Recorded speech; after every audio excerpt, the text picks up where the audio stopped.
Good afternoon, good evening, and good day. Good morning to those of you on the West Coast. Got quite a show lined up today. Let's see what we're going to start with. First one we've got is an article from Dan.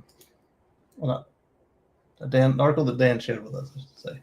I say the distinction because we've also got an article from Patrick, but Patrick wrote it, so you see the reason for the distinction there. Let's see, newsworthy stuff. Not much with me. Working on some that video that I shot a couple weeks ago. 2 weeks now? Last week? Either way, the video with the adapters, haven't touched it yet because it was my week to do the morning and evening reports at work, so there was a lot less evening time. First up in the chat is Zachary. He says, "Let's go!" That's right. And today's thumbnail photo was the inside the rear trunk of the Model X. I've got the Chatabo adapter and the CCS adapter. Took a quick picture of it. And this background you see around me today is different. You've probably seen it on here before once, maybe twice. But the reason it's there instead of the color that we had before is because I clicked a wrong button in the control center here, and it apparently that was an old background and they don't have it anymore, so it's gone. Let's take a look and see how the audio sounds on YouTube. It sounds a little echoey. I'm going to do some more sound treatment of this room, get rid of that echo. I had to move these guys because I moved all the servers from right here to back there. And let's see, we know the chat's working because Zachary was there, so we can get started. So let's start out with this article that we got from Dan. Share screen.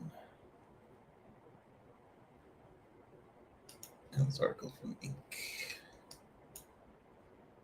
All right, I didn't read it, so we're going to go through it together. And then, as usual, I didn't read a good portion of the videos of the articles we have today, but I did a few. And I got through all of the ones I had saved out for the week and got them in the notepad, so even better. Back when I scroll the notepad up, that way we are ready for it. All right, so they share with us, they said Ford's surprise partnership with Tesla looks like a deal with the devil. It's actually a stroke of genius. The deal means that Ford drivers will be able to use Tesla Supercharger network, which we knew. We've been talking about it for a couple days now. Let's see. The fascinating thing is it's a lesson in understanding what your customers value and finding ways to give it to them in ways that make sense for your business. The thing is, it's not always obvious at first. And that goes back to what Patrick kept pointing out, is that how Farley was talking about how his kids wanted to stop at the more appealing station, like the Superchargers on their trip they just felt better.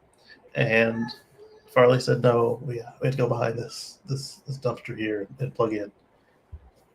So that's a case right there of not just listening to them, but going and experiencing it for yourself. Let's see. If you drive Tesla, it's understandable. Your reaction might be a little bit of dread. Maybe if you're in one of the crowded Southern California stations, perhaps. If you're driving an F-150 or Mach-E, this solves the worst problem with driving an electric vehicle: charging. Yeah, but driving an electric vehicle on long trips or without having home charging, I should say. Because as those of us that do own and have home charging know, even at 110, it's not that much of a hassle, except for obviously at 110 you kind of that they always be charging the Tesla and others recommend. You really have to be doing it on 110. unless you just don't go anywhere. Let's see. I'm not seeing anything that we haven't already kind of covered. Yeah, so just another kind of confirmation in our way there. Yeah, it makes sense. All right, so then this one I found when I was opening the tabs up to get started. The cooldown has a little something that I literally just read the headline because when I open a fresh browser, it gives me some suggestions of stuff to click on, and this was right there. So it says Tesla just shared a surprising revelation about how long the battery lasts in some of its most popular models. And as we've noted in the past, cooldown is a little interesting in the way that they do their links and citing and all of that. So it may not be news to us, but let's look and see. Robert says hello. Hey there.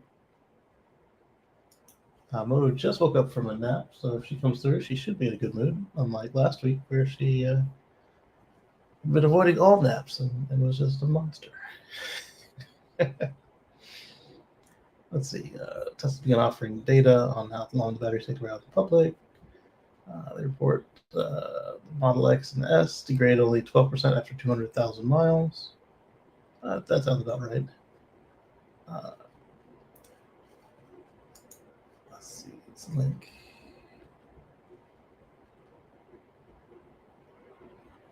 All right, that link goes to Electrek, so we'll follow that link and see what they have to say. They tend to have a little more editorial at the bottom of their articles instead of playing this game of telephone. Well, let's just see if they did a good job summarizing this time around.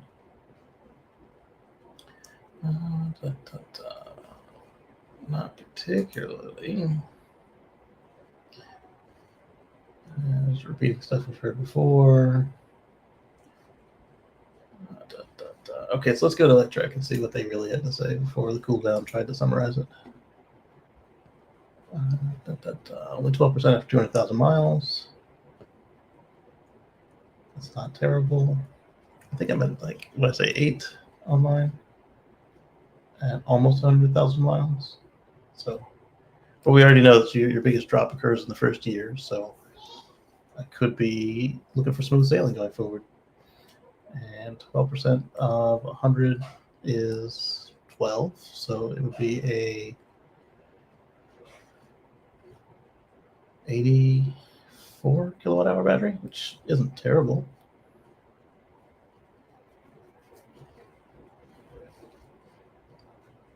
And when you look at the original Model S, the big battery was at 85 kilowatt hour. Let's see. Longer pack and main operation, longer to keep yourself from being scrapped for recycling, longer keeps the whole car in operation. And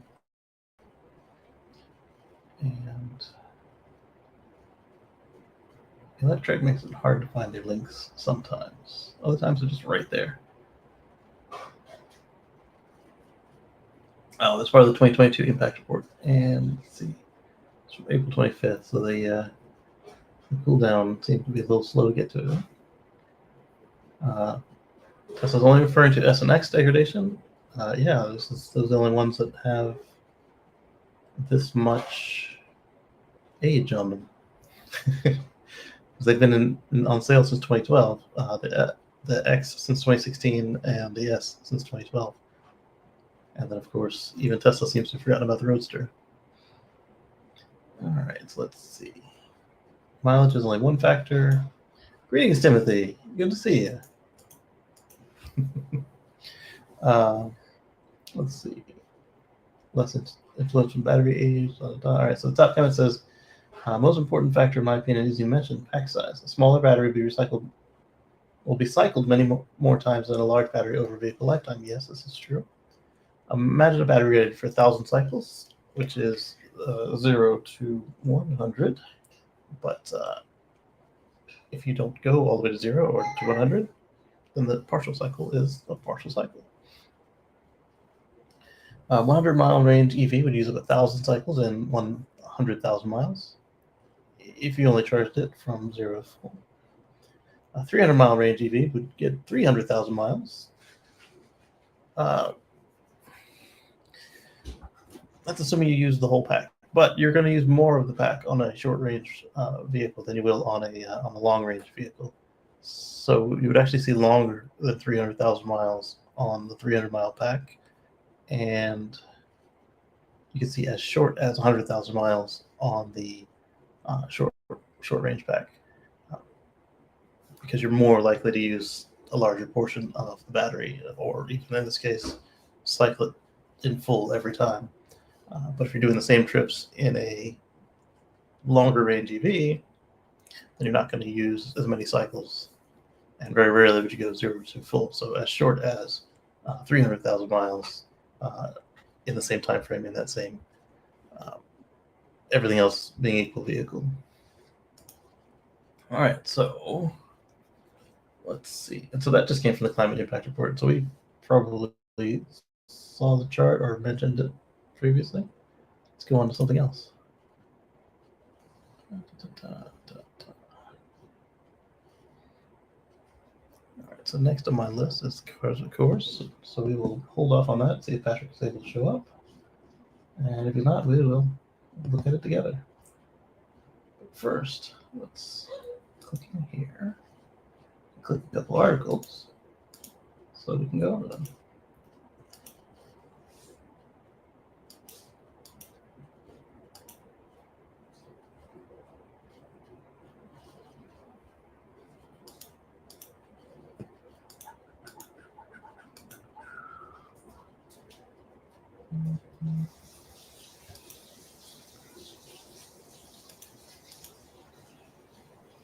I'm not going to put them in any particular order, I don't think. Yeah, probably not. Well, there will be some order, but on this one, let's just open whichever one comes up first. Eddie says, second Father's Day is coming. This is true. This is very true.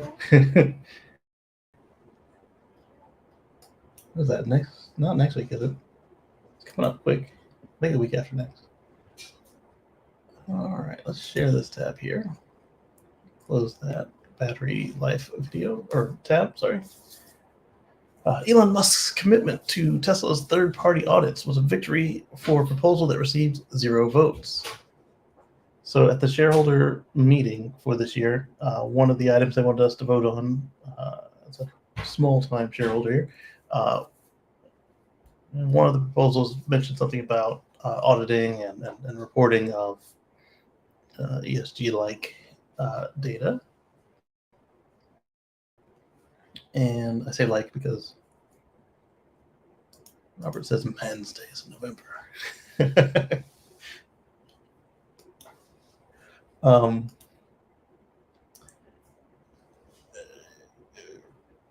It was good in spirit, but oftentimes these things are done a little more difficult or a little more expensive than they could be. And when I found out who actually put it through, it actually felt a little good, because some of my more fond memories going back through all these shareholder meetings is when PETA or whoever would stand up and just say something just totally ridiculous, and Elon would say, okay.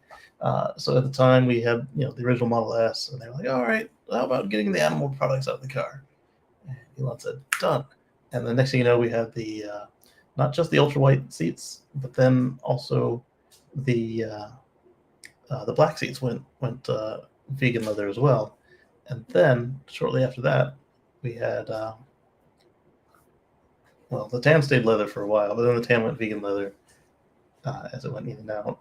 And I do believe that the original white seats were leather as well, and they were garbage because they were white seats made of leather. They were easy to stain, and the all the little perforations break more easily, and that sort of thing. Robert says his neighbor has a squeak in the Model X front suspension. So I had that as well. If it sounds like an old bed frame, it's like, then they are probably the upper control arms. They'll need to be, once they've started squeaking, it's too late. They'll need to be replaced. But before they start squeaking on any Tesla, you can get your upper control arms resealed, and it should make them last longer. I haven't heard any word that they re-engineered anything for the Palladium cars or the newer 3 and Y, but they may have. Something to keep an eye on, because if you can get them before they start squeaking, then you can save them. But once they start squeaking, Tesla says they're not a safety performance issue, but who wants a car that costs anywhere from $25,000 after incentives to $180,000 with no incentives, depending on what you picked and when you bought it? That sounds like an old bed rolling down the highway. Nobody wants that, especially when they don't make any other noises to cover it up. You can turn up the radio, but nobody else can hear that. And it's not cool. Palladium cars are the Plaid class, so the refresh Model S long range, or just standard they call it. Don't call it anything, just call it Model S, and the Model S Plaid. So stuff came out in that Plaid generation, and the Model X that was also refreshed much later, Palladium. All right, so yes, so this was a good thing, and as we saw, Elon said, "All right, hey, we're going to give you the audits on our cobalt mines," and then in jest, we don't know if he'll actually do it. He said, "We'll put a webcam on the mine. If you see any children, let us know." And then I pointed out that you should be mindful of Bring Your Child to Work Day. But then somebody else pointed out that on Bring Your Child to Work Day, the child shouldn't be working. They should just kind of be there watching you work.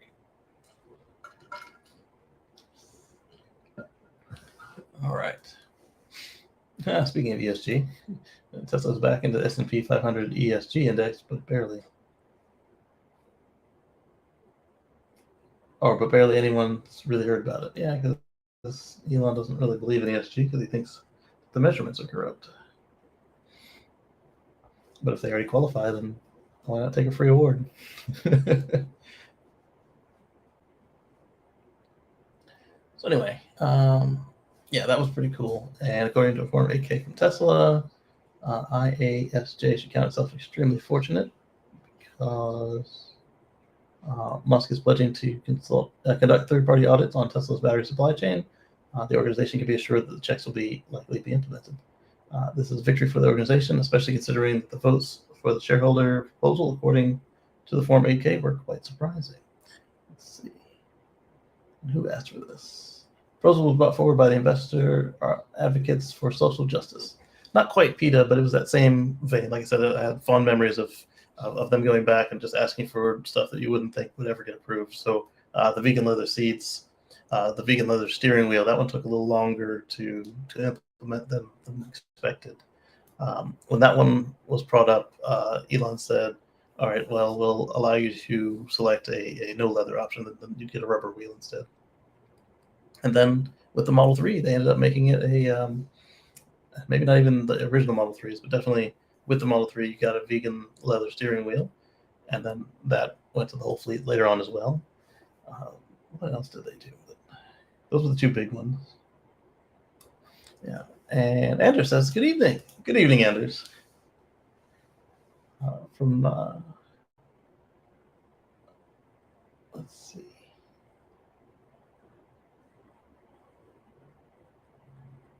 Yeah, so that was the gist of the shareholder proposal that got no votes, but still got implemented. All right. Great transparency also sets a precedent for other competition for GM BYD. How's your child labor?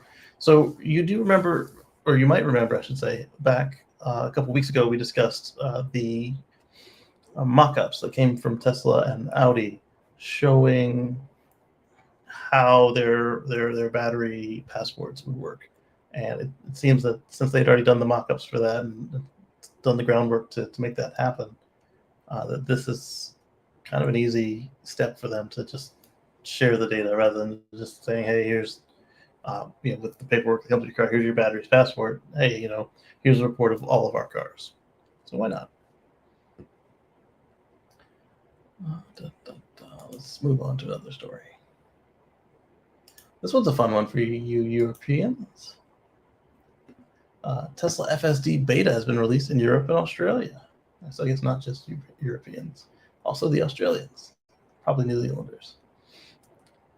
FSD beta is reportedly coming out in Europe and Australia to a few testers. Tesla Scope has revealed that FSD beta rolled out in at least 2 cars in Europe. Model S P100D with 3.0 hardware received 2023.12.9 Belgium, and in Germany, a Model S Plaid with 3.0 hardware received the same FSD beta version, and a Model 3 standard range in Australia received 2022.12.5 recently. I'm not sure which version of FSD beta 11 we're talking about here, but that is probably similar to the one I'm running. I'm running 11.4.2, and as I noted, that we finally came into the year 2023 for the base firmware, and so the fact that these are supporting 2023 is telling me that it's going to be a similar version, maybe 11.4.2 or 4.1 or 4.3, but something like that. Earlier, Tesla published job listings that teased it was ramping up development of the ADAS in Europe, and the company listed jobs in Switzerland, Finland, Denmark as an ADAS test operator to be responsible to identify improvements and regressions in software iterations. That's good. And then, of course, Musk went on to say, again, this is the year of autonomy. We'll see. He estimated, albeit reluctantly, I don't know that it was that reluctant. We were telling him not to say it, but the people in the audience were like, no, don't do it. Tesla could reach fuel economy with FSD beta by the end of 2023. I'm not saying it's impossible. I'm just saying I wouldn't hold my breath if you've been on this roller coaster since 2016. And he hinted that 11.4.2 might be rolling out soon, which we did get. 2023.12.9 and 2023.12.5 are not FSD beta builds, they're just standard. Maybe. Updated FSD beta 11.3.6 downloads, Australia 1, Austria 2, Canada 4, Denmark 1, France 2, Germany 2, Hungary 1, Ireland 1, Italy 1, Norway, Sweden, Switzerland, United Kingdom 1, and the United States 237. So this one, depending on if they're looking at Tesla Scope or Tesla Fi or something else, I did notice that as well, that there were FSD beta 11.3.6 downloads coming in with 2023 base firmware, but most other people that got an update for FSD beta, they also got a updated FSD software as well. I don't know if I would have been annoyed to get the exact same FSD version I had, but with newer base firmware on a legacy car. FSD may be easier in Australia as they tend to follow road rules more. Speeding, running reds, rolling through stops, driving past pedestrians on crossings is frowned upon. It's one reason why per capita road toll in Australia is less than half what it is in the USA. I'm sure that's probably a generalization, but it does line up with what I've seen in the various dash cam videos. Like you can see something that here nobody would look twice at, and it's a big dramatic situation for these minor seeming infractions over there in Australia. Aside from immediately noticing that everything's on a different side of the road, versus say in the UK, you notice that what they're complaining about in the videos is a different level of danger than coming from the US, the UK, and of course Russia. Russia, you just see some of the weirdest stuff on their dash cams. Years ago, someone took USA FSD to Russia and ran on their roads. Didn't run too well over there, given the no, that's not the conclusion I came to. The video I watched, it wasn't in Russia, but it was a former Soviet country, and it ran remarkably well, considering that it didn't have FSD maps, and it wasn't rated to run over there. I doubt the cars are geolocked. To an extent, they're geolocked. To another extent, they're not. If you guys remember downtown Toronto, that was something they didn't let you do. And there were times where driving into Canada in the early releases would make it turn off. Let's see. All right, that's enough of their comment section. Let's go to something else. Like some Drive Tesla Canada. Tesla is now discounting Model 3 inventory in Canada by up to $23.20. And I don't know if I discussed it on this show or not, but they are also offering discounts on leases on some Model 3s. And it's not a given that even though Tesla changes the prices, they'll change the price on your lease, but it's not common for them to do lease specials, and they are running a lease special on the Model 3s in inventory in the US. So 2320 CAD or loonies. Oh look, discounts Starlink kits at Home Depot and Best Buy. Neato.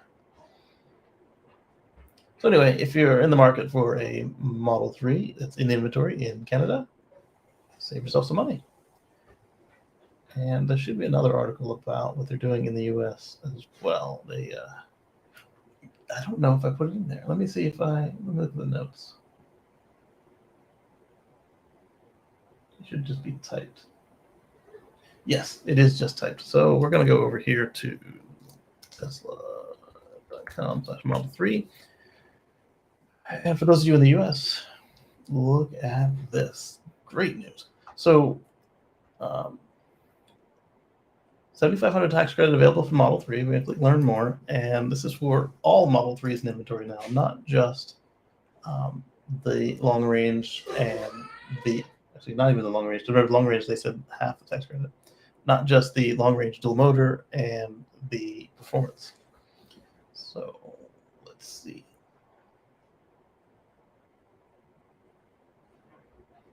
No, I don't want to call back. And if I'm signed in, they might know my phone number. Let's see. Incentives listed here provided for your convenience, not considered absolute, blah, blah.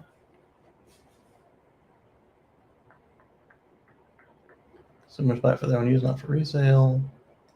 Based on adjusted gross income, new vehicles. Yeah, right here. So customers who take delivery of a qualified new Tesla vehicle meet all federal requirements, all eligible tax credits, all eligible for a tax credit up to $7,500. And this is retroactive. So even if you already picked up your car and they told you $3,750, it's $7,500. So tax credit for each vehicle is Model 3 rear-wheel drive, Model 3 long range, Model 3 performance, Model Y all-wheel drive, Model Y long range, Model Y performance, all $7,500 tax rate and price caps. Model 3 maxes out at $55. So assuming you meet the limitations, your vehicle qualifies for $7,500. And then for the used cars, it has to be under $25,000 or up to $25,000, and then you have to meet the new AGI requirements. And for calendar year 2023, the vehicles must be 2021 or older, which if you're looking at Tesla at $25,000, it's going to be older than 2021. And then the Inflation Reduction Act has these additional considerations for commercial vehicles, such as additionally, the semi qualifies for a tax credit of up to $40,000. So eligible businesses and tax-exempt organizations can claim up to $7,500 credit when purchasing new Tesla vehicles with a gross weight rating of up to 14,000 pounds, and all Tesla passenger vehicles qualify for this incentive from S3, X, and Y. And then you can do the Section 179 deduction, which allows a deduction of up to $28,900 when purchasing a vehicle with a gross rating of up to at least 6,000 pounds. And that would pretty much only be the Model X and maybe the Cybertruck. and of course the semi. But that's definitely a business thing, and there used to be an accelerated depreciation during the previous administration, where it was up to 100% of the price of the vehicle, and that's gone. We're back down to just more than normal. And then they have listed their incentives for solar and Powerwall, residential federal tax credit, and standalone Powerwall based on when your system was installed. So for 2023 to 2032, just the battery will get you 30%, and battery and solar will get you 30%. And afterwards, it starts to trickle down. 2033, 2034, 2035. And then you've got your states here. Oh, Black Hills Energy offers 500 rebate on a level 2 charger.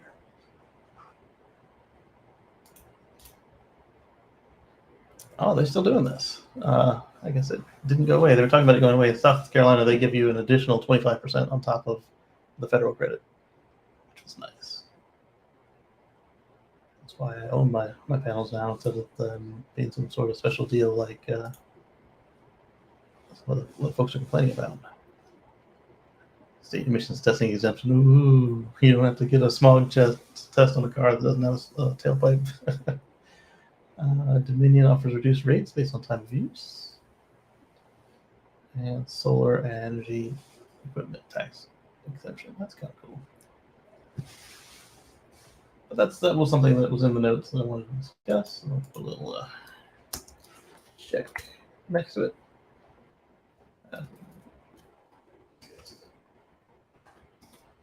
When I get to it again later, I will remember. And let's see.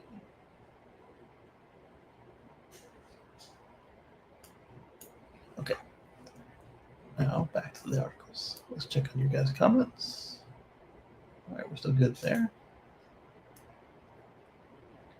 So this one is one that I'm looking forward to.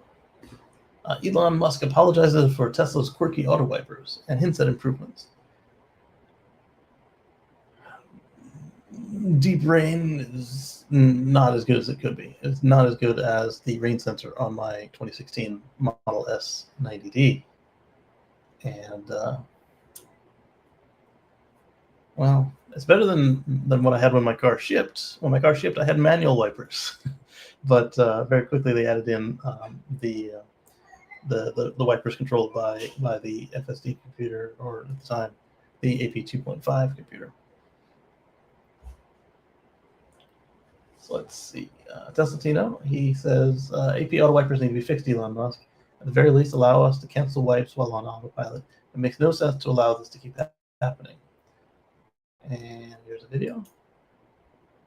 And it changed tabs, so will we.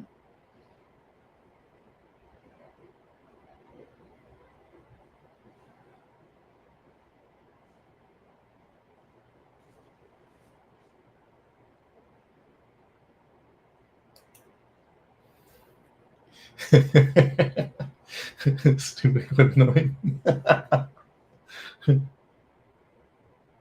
So here we are on a bright sunny day, no rain or dust, and the wipers are just going away. Just wipe, wipe, wipe, wipe, wipe, wipe, wipe. And this person's saying, oh, you probably have something on the window. And he said, no, it's squeaky clean.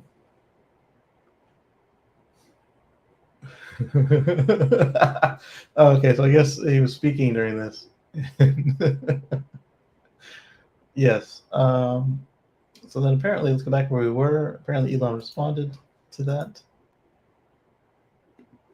Yes, he did. So he responded to Tesla saying, sorry, this is one of the last neural nets to be upgraded to surround video from single camera, single frame. So if that's the case, does that mean that what Elon likes to call ass, or actually smart summon, is actually in the cars, even if we're not able to use it? That would be nice. I want to try smart summon again, but not necessarily the very last time, but one of the last times I tried using Smart Summon, it tried to run over an insurance agent's Model Y, and it got this close. And so at that point, I resorted to using Classic Summon, where it just goes straight forward and straight back.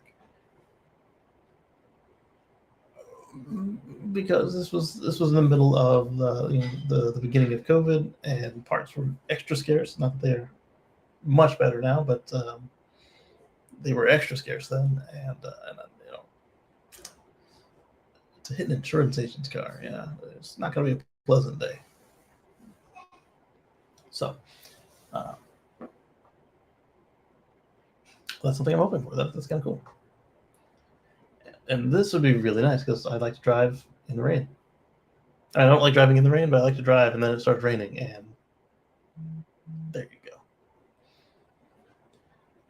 And as I mentioned, sometimes deep rain, we get so confused that it sends the wipes to maximum, to the point where my driver's wiper is wiping the A-pillar, the outside of the A-pillar, which is not part of the glass because it's made of metal.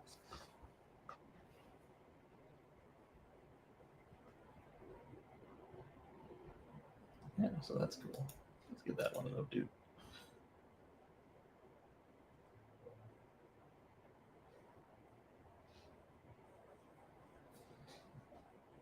Let's see. Instead of wishing and hoping the software doesn't do something we don't want to do, it'd be best to leave such decisions to the human via manual controls. Moving on. So we touched briefly on these triplets of roadsters that were found in a container in China. There are some more details that came out, so let's take a look at what we found out. So a new high bid. The old previous high bid was $750,000 for the set. The new high bid is $800,000 for all three. They were in storage in China, set to be delivered to an R&D center for a Chinese automotive company. The new details include that the company went bankrupt before it could assumptively reverse engineer the three earlier electric models. And quote, Gruber wrote, the original purchaser was an R&D center for a Chinese auto company that subsequently went bankrupt. The assumption was these were purchased for reverse engineering to be disassembled. In 2010, the Roadster was, after all, state-of-the-art EV before the Model S even came out, and would have been of enormous value to an emerging EV company. Absolutely. As of yesterday, the two crates that came with the cards have already been opened and having their contents examined. Gruber notes that there are bubble-wrapped items within the contents of the packaging referencing a missing VIN of 1185. So this is a fourth car, VIN 1185? And here's the parts to go to that car. Or maybe that one already made it, and these are just the parts for all four. Or maybe that one was in a later container, and who knows what happened to it. The crates contained large parts such as wheels and tires, complete door assemblies, headlight assemblies, and many other small body trim parts that were not yet unwrapped. There you go. Additionally, the keys for the three Roadsters that are fully assembled and are located in storage were held by a manager who has since passed away, and they cannot be currently located. Whoever wins the bidding war for the three Roadsters will have the keys replenished by the seller. Yeah, the prices you're selling these things for, I think you can afford to cut 3 keys. We still don't know, from what I have seen, whether or not the cars were in shipping mode or if they were just on. Because if they were in transport mode, then there's a chance the batteries are still in like nearly perfect shape. And if they were just running, well, we know that the Roadster doesn't do very well after it sits unplugged for a while. It'll brick itself. And hey, what do you know? Gruber's keeping track of this, so maybe Gruber can help you bring it back online, or any other of the Roadster tech facilities. Or if your local Tesla store is one of the ones, or Tesla service center is one of the ones that hasn't completely given up on the car, they might help you as well. With bidding moving towards $1 million for the trio and disassembled fourth vehicle, there's still one more day for a prospective buyer to top the $800,000 currently winning bid. So that means it's already been done. So I found this more than a day ago. Yeah, May 25th.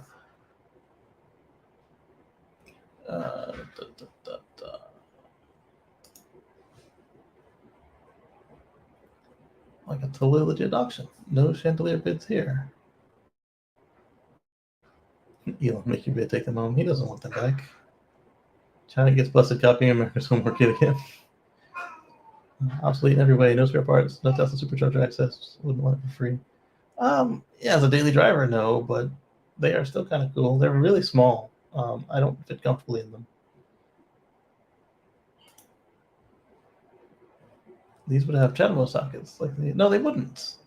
No, they wouldn't. You could. There was a kit that you could use to get CHAdeMO added to them, but they did not come with CHAdeMO. And it wasn't a Tesla kit; it was aftermarket. Wonder what condition the 3 packs remain in after staying dormant all the time. If you have to ask kids, don't break anything. Again, that depends on if it was in transport mode or if it was just ready.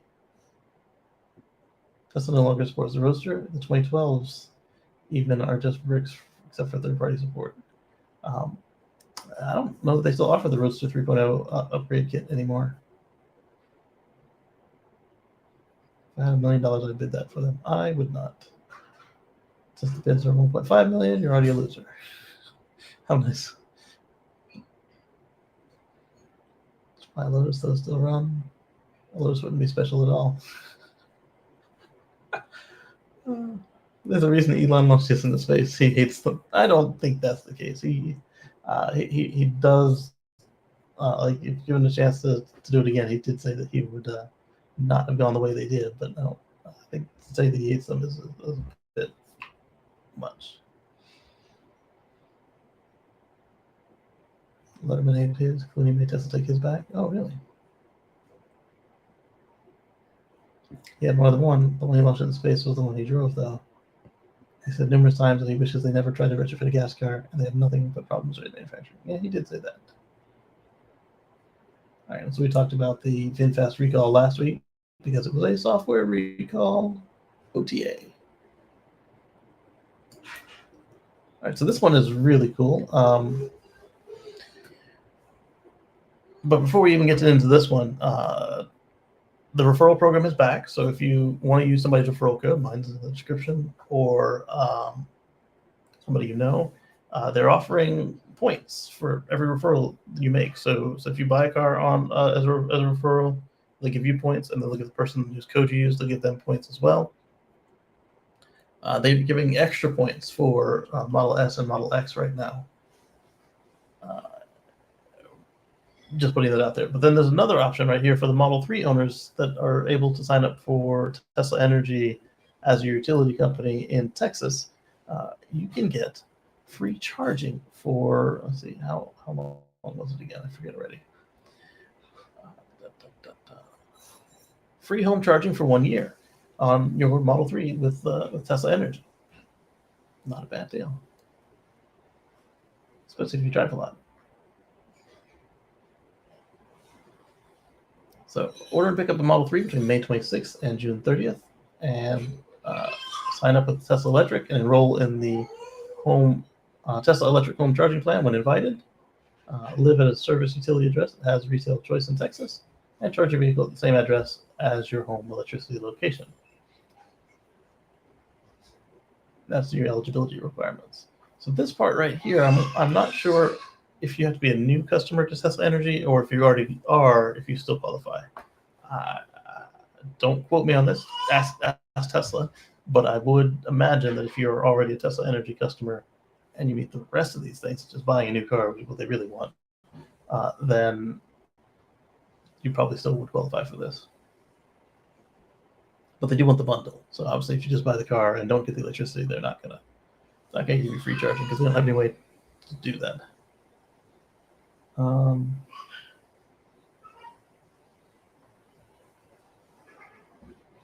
Not sure what she's doing over there. But she can't reach the faucets, so that means her mom's in the same room as her. All right, so we've got some more articles. Another one from the cool down. It's also kind of thin. This trending home renovation fad could add thousands to your home's value and slash your power bills. So here they're talking about adding rooftop solar and potentially home batteries. And depending on your market, this is true. In my market,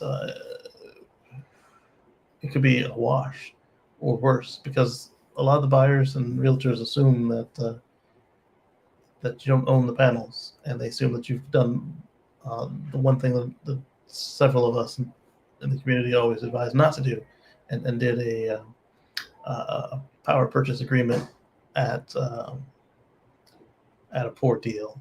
Like our friend Patrick, he's got a power purchase agreement, but he got a good deal on his. They're you can buy your panels and either pay cash or get a loan, or you can do a power purchase agreement. And then there's another way where you can kind of get them to put a lien on your house. I think the power purchase agreement also does. No, power purchase doesn't do that. They do something. You got to move the contract over when you sell the house. But there's another one where they put a lien straight up against your house, and that's always lots of fun. So I always recommend that you purchase them outright, either with cash or with a home improvement loan or a builder loan of some sort. And that way, it's just like any other part of your house. And that way, if you decide you don't want to live there anymore, it's just another piece of hardware, like the refrigerator or the washer and dryer. Does it convey or does it not convey? And I'd recommend letting them bad boys convey, because you open up a whole nother can of worms if there's removed solar panels that weren't part of a PPA type situation from your home, because at least with the PPA, most of them said that they will restore your roof, but not all of them. Let's see here. Yeah, so that was that. We don't need to waste our time with the rest of the fluffery of the article. All right, so this one's from Tree Hugger. Windshield washer fluid has a dirty little secret. And so what they were saying is that that windshield washer fluid was not measured when looking at particulates and volatile organic compounds as part of the local emissions of the vehicle. And they're pointing out that since EVs still use windshield washer fluid, just like every other car,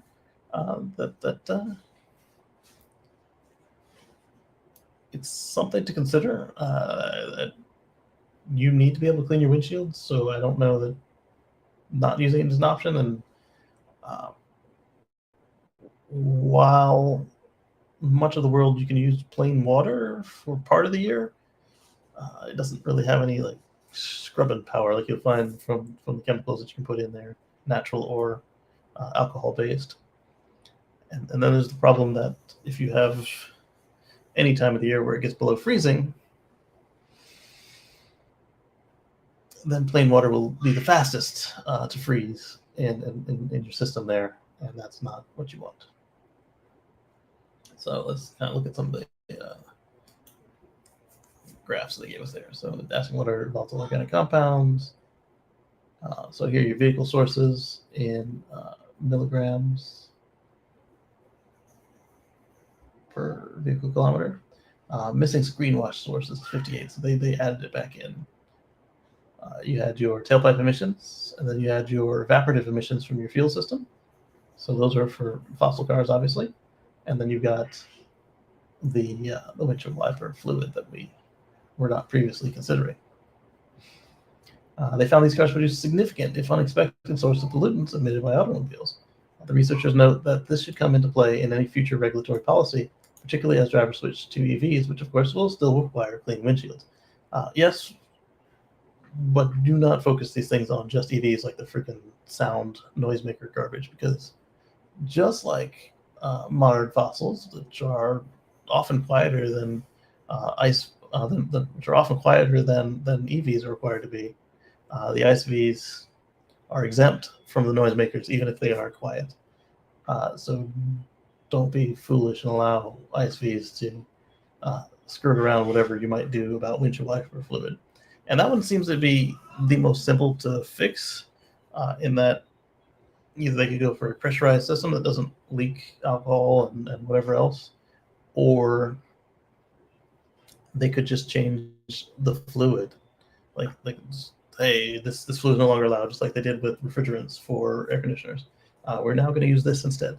The only catch there is that just like when they tried to switch to gasohol, which was more than, well, I think gasohol was just 10% ethanol, but they also tried to switch to 15, 20, 50% ethanol, which the automakers successfully fought back because their cars were only designed to handle 10% ethanol, and 50% ethanol could destroy some of the cars that were on the road. So if they make an effort that whatever this alternate fluid that we would use to clean the windows would be, one, it should be affordable because we just spray it and throw it down the road, and two, it should not destroy the systems of all the cars currently on the road, of which there are millions.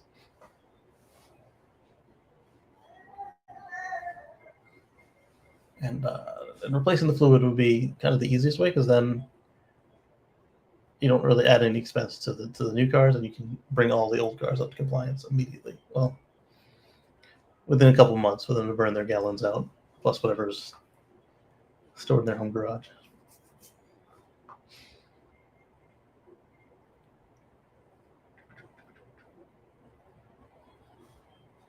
And then they point out that there's less bugs around because of what we've already done with climate change, and there's just less insects to crash into your window at all times of the year. Not none, because I've been through some places and it's like, but not at all like it used to be, where you could just drive for a minute and just be caked. And then here's the conclusion, which I thought was pretty nice too. In the end, it's not. In the end, it's just more evidence that electric cars won't be their own. Electric cars on their own won't save the planet, and certainly won't save us from automobile-generated pollution, because you've still got tires, brakes, and now windshield wipers, fluid, and the windshield wipers themselves too, because they're just rubber most of the time. We'll still have the issue of particulate emissions from the tires, brake, clutch. Not too many EVs have a clutch. And road wear, as well as resuspension of road dust. So as they're going over the road, they're lifting road dust back up into the air, which is not good either. Stirring up all the particulate matter that settled on the roadway previously. Now add in that the VOCs spraying out of our windshields. While electric cars are better than their gas-fueled predecessors, it's important to remember that electric cars are still cars. It's the same argument we get into with congestion. Switching from gas to electric doesn't change the congestion. It just makes it less bad. But again, several countries in the world are not set up for carless. So even if we do stuff like autonomy and whatever, those are still cars on the road. It's not a matter of you did anything to get rid of the cars traveling on the road at that point. You haven't gone for something like a loop or hyperloop or bicycles or trains and subways. They're still cars.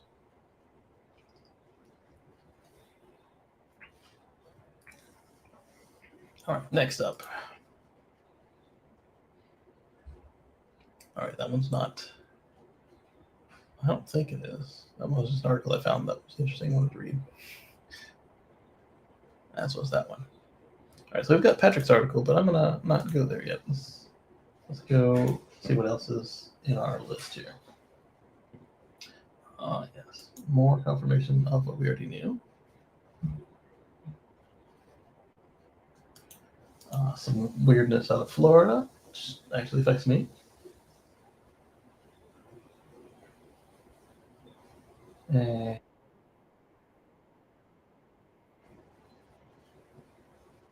Come on.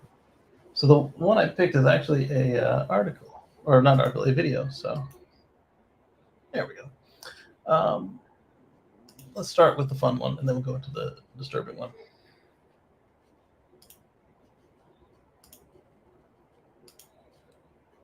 Share the tab instead.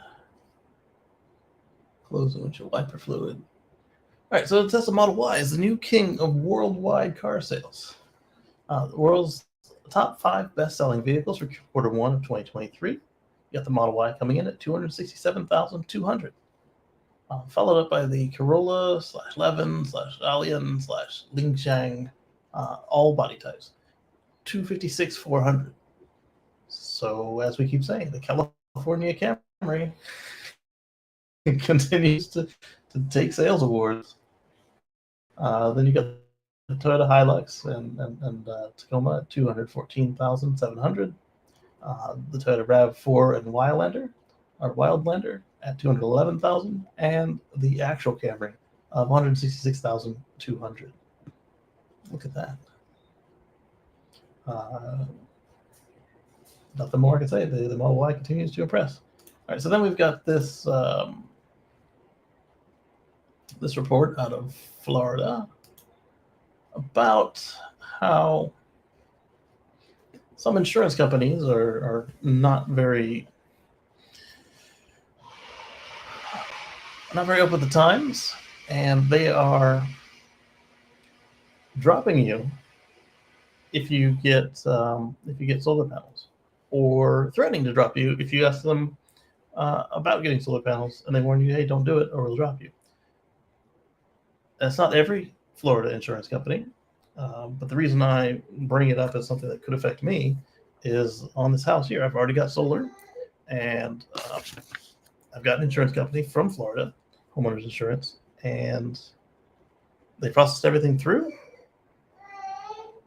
including sending a guy to take a picture of my house, and all of a sudden I get a letter in the mail saying, hey, we're going to drop you at the end of the month because you've got solar panels. And we have no proof that they're legit. Excuse me? You think I'd climbed up on the roof with 27 50-pound panels on my back and just drilled into my roof, cavalier, and put them up there? No. That's not how it went down. So they wanted proof, and my local solar installer has gone out of business. So I found some documentation that I don't know if it is good enough for them. I got to check on tomorrow to see if they liked what I found and submitted to them. But clearly I'm not in Florida, but with them being in Florida, I imagine that a lot of their customers are in Florida, and they have to be extra careful because the whole thing about an insurance company is you're managing your risk so that you make a profit for doing nothing, and your customers give you money for receiving nothing.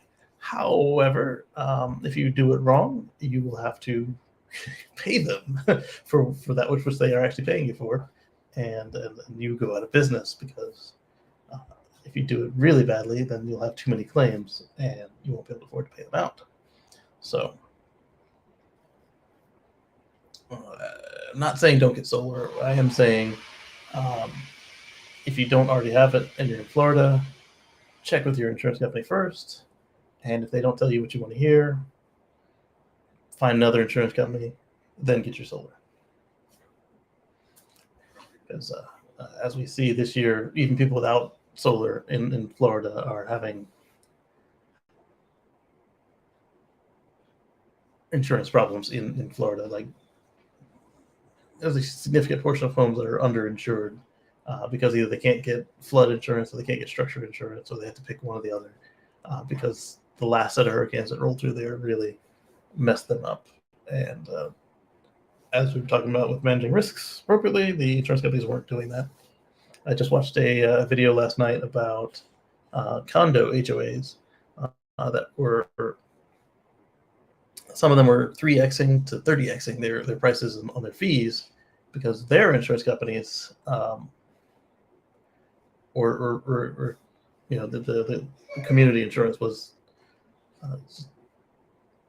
eating into the HOA budget, so they had to pass the fees on to the owners. Otherwise, the condo was unsecured or unprotected, I should say, and that's also not good. Let's see, oh, my scrolling has stopped. Sorry about that. Lee says, "Happy Sunday." Hey there, Lee. Yeah, so I'll put a link to this video in the chat if you guys want to watch it later. Paste action there, and then we'll move on to something less bad newsy. All right, so now German manufacturer unveils a 10 kilowatt hour residential redox flow battery. So we've talked about flow batteries on and off. They are similar in concept to are lithium batteries, lithium and lithium iron phosphate, except that instead of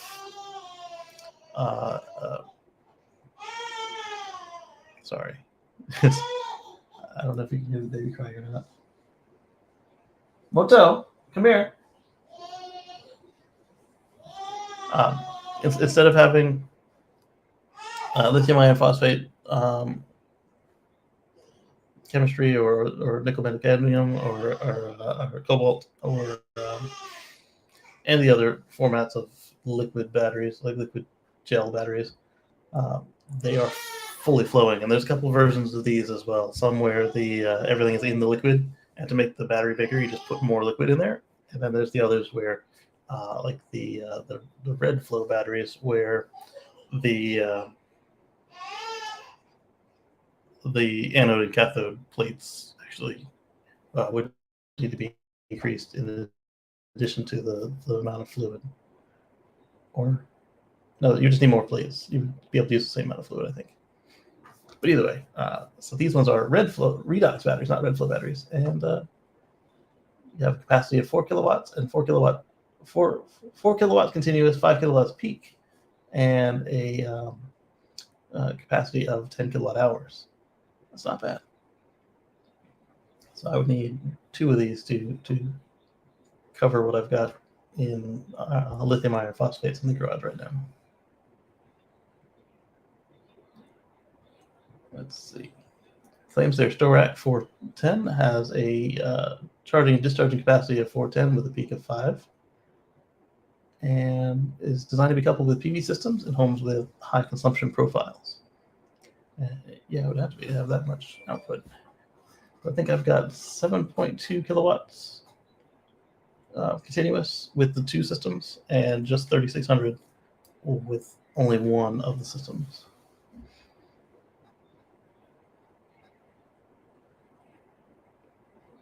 This is all components can be repaired indefinitely, and they note that the vanadium electrolyte also retains at least 95% of its capacity, even after 20 years, so it can be reused indefinitely. The company develops its storage systems in Germany and manufactures them in Strasbourg, Czech Republic. The plant has 700 employees, or up to 700 employees.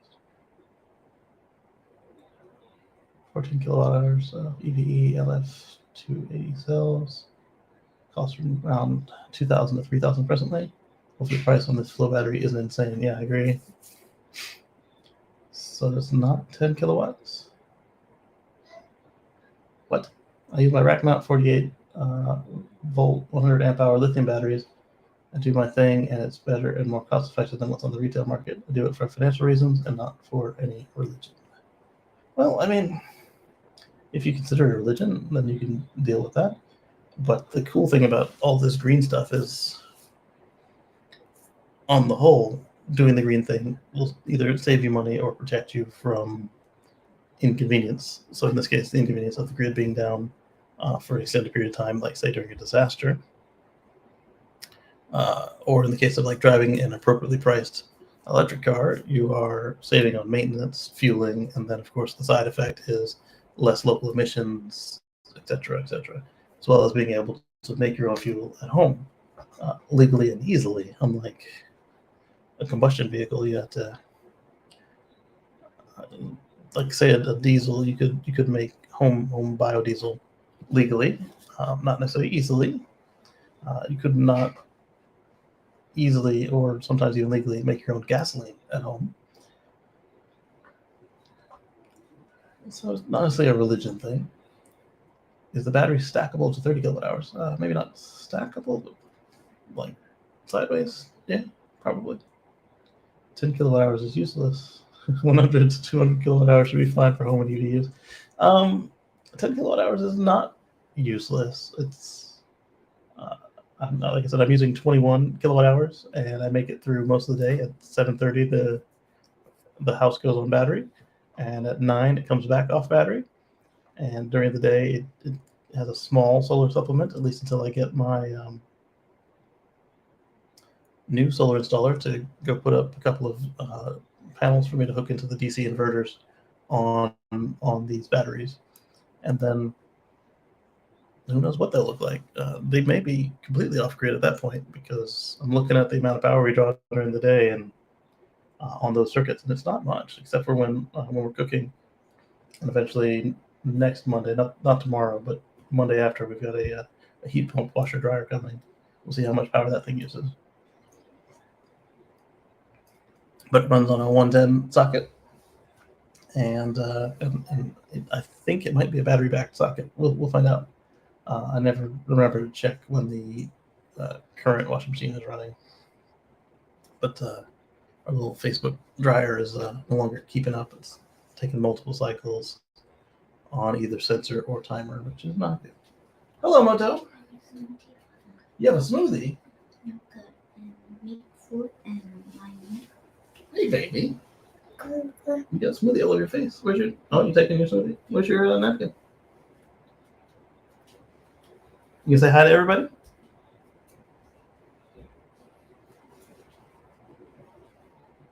You swallowing your smoothie? No? That's fine. Your hair smells nice today. How was your nap? You had a good nap? She started saying and whispering words. I'm not sure what most of any of them are. Some of them sound kind of scary. Especially when she's whispering something in the dark of night, making perfect eye contact. Her eyes get a lot bigger when it's dark. An owl. And when she's whispering gibberish, it's like, that sounds very threatening. Ooh, you burped. You want to drink this or you just hold it? Yeah, you got it. You good? Okay, let's get back to the stories. Yeah, I'm going to have to use a trackpad on this one because you're my mouse hand. Yeah. All right, so I will put a link to this article in the chat if you want to check out redox reflow. Hey, look at that. Robert's making a banana drink. So he's going to have a smoothie with you. Isn't that cool? So, like I said, I'm going to put this in the chat. That way, if you guys are interested in a redox battery, you can start to find more about it. Then, like I said, there's also the red flow batteries and a few other flow batteries that are out there for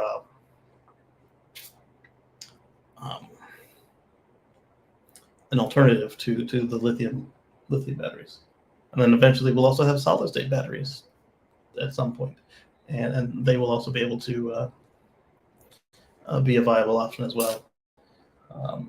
The guys at Zendure are doing semi-solid batteries, but so far my Zendure lithium iron phosphate batteries had some firmware issues, so I'm not ready to talk about it just yet. Now, if they exchange the unit out or get the firmware working straight, then we'll talk about them.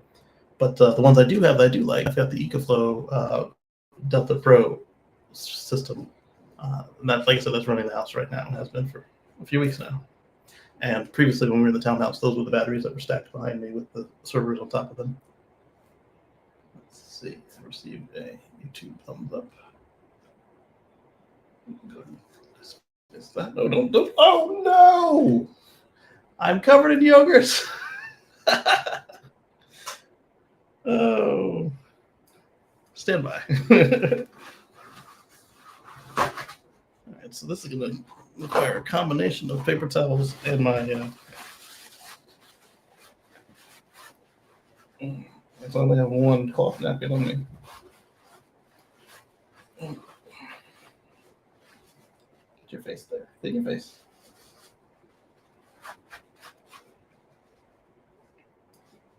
All right, I get to take another bath today.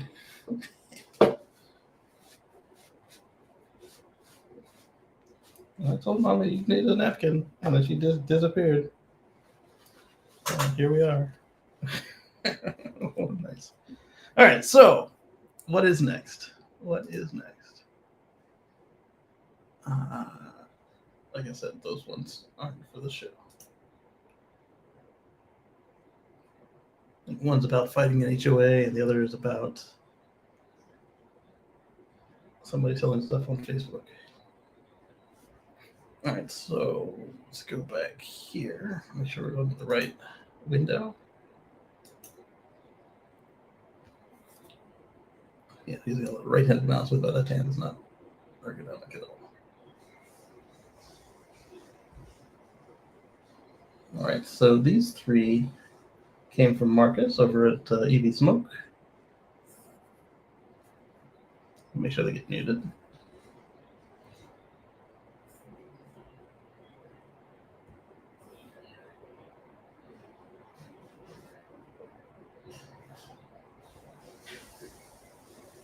All right, so this one, it says as the title, when your screaming loud red Lambo gets smoked by a soccer mom in an SUV, how embarrassing! And then we see the Model X, apparently plaid, beating that Lambo. All right, so let's go back to the other article. Close this tab. Then we've got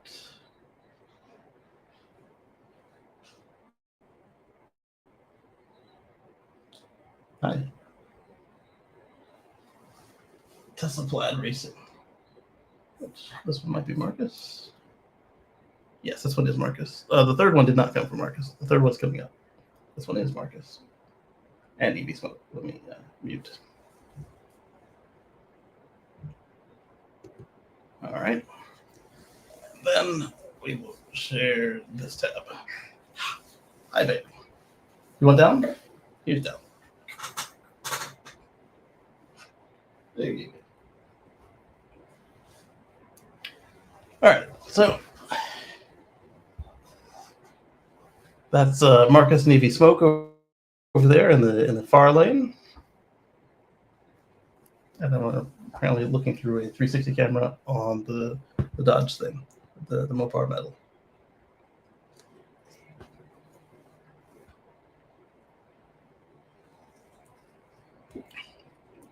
Might be a demon. It lifted the wheels there.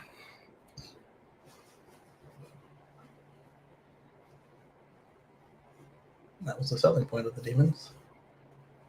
He's catching, but he's not getting it. Because look at this, lights up in Marcus's side. Yes, go EV Smoke. All right, so in the same vein of, oh, yep, that was a 360 camera. You can see on the other angle there. 360 cameras can't see themselves except in the mirror. So then we've got this video from Tesla.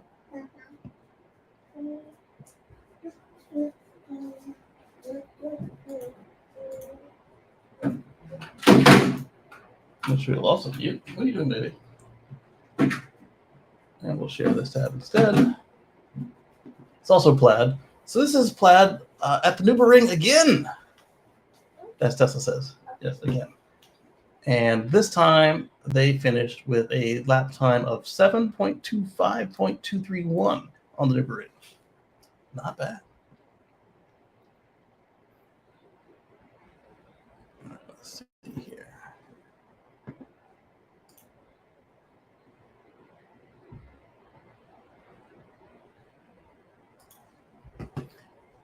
Next up, we've got a couple more articles.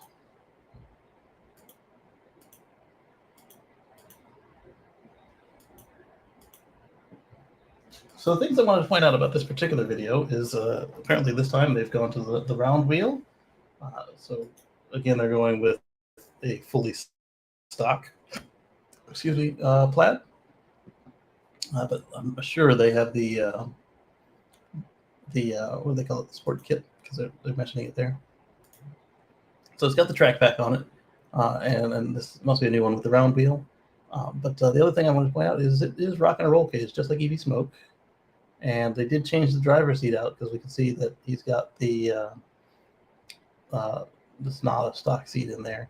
And Rob was asking about the brakes. Yeah, the brakes are a part of the track pack. You get the carbon ceramic brakes and new wheels and tires, and the software to allow you to actually unlock this car. And they mentioned the top speed. It was north of 255 kilometers per hour.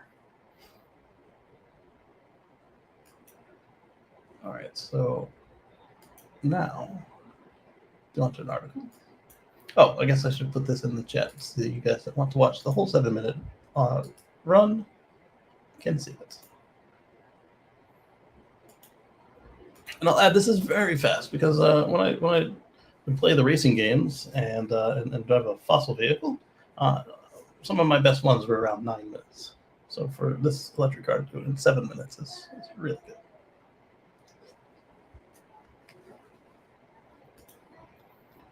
All right, so now switching to this tab instead and closing the video. The Tesla Model 3 lifecycle cost nearly matches the cheapest car in America. It's coming from Clean Technica. Paul Foss says, when I saw the news that all Tesla vehicles now qualify for the full $7,500 tax credit, we'll see what Slugger had to say about that.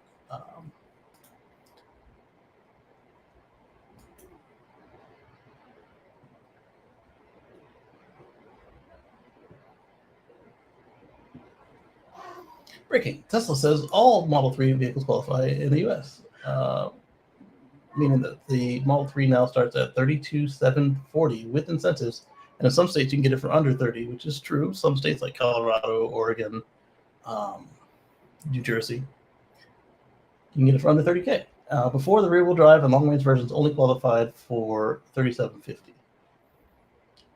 In 4 weeks, you'll be able to get a new Model 3 in Colorado for $27,740 in Colorado. Incredible. He didn't say incredible. He said something else. Colorado has introduced a new $5,000 EV tax credit. The new credit is in addition to the federal tax credit of $7,500, meaning that on July 1st, a Model Y all-wheel drive standard range would start at $34,990, including incentives at today's pricing. Oh, these things cost $70,000 the base model, but the one you want is $150,000. Get out of here. That is cool.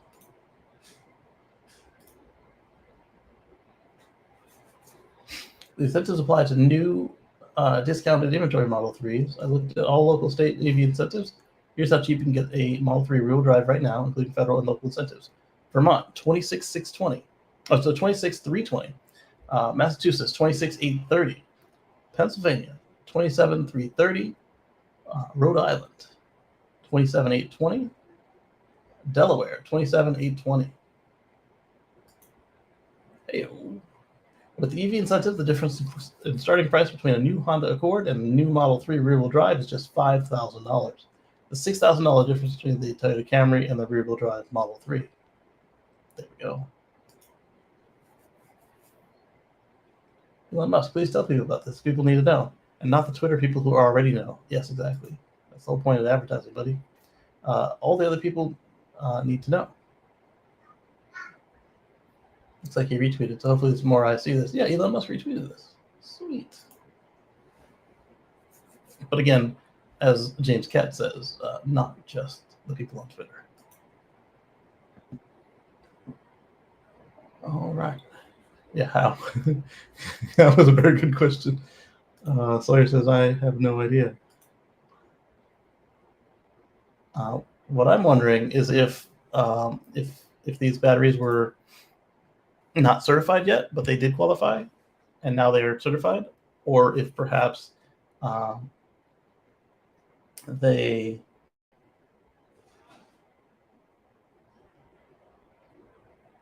that's the only way, because they're claiming federal tax credit, so it's not like they're helping you out with it at all.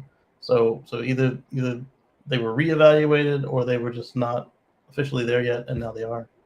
That's kind of the only way. I guess since all Canada cars are coming from China now, maybe Tesla's using those excess USA made cells for US bound cars, and they change some of the configs.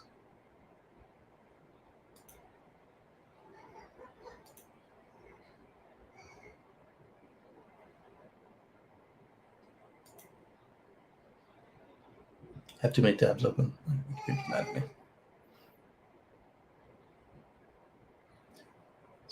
Oh, wait, there we go. It has to be made using 2170 cells in the USA now.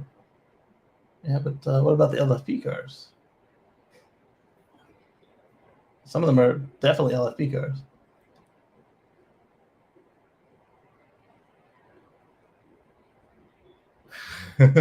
Is this advertising? Burnt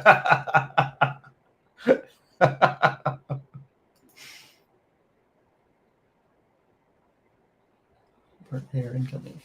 Speaking of burnt hair, where is my burnt hair? My wife convinced me to order some. I was like, even what they call burnt hair? She's like, yeah. All right. Don't worry, the tax on carbon will soon cover this. Let's see. After this, we'll get back to where we were on our little sidetrack. That's the question right there. Yeah, that would require an EPA rating change.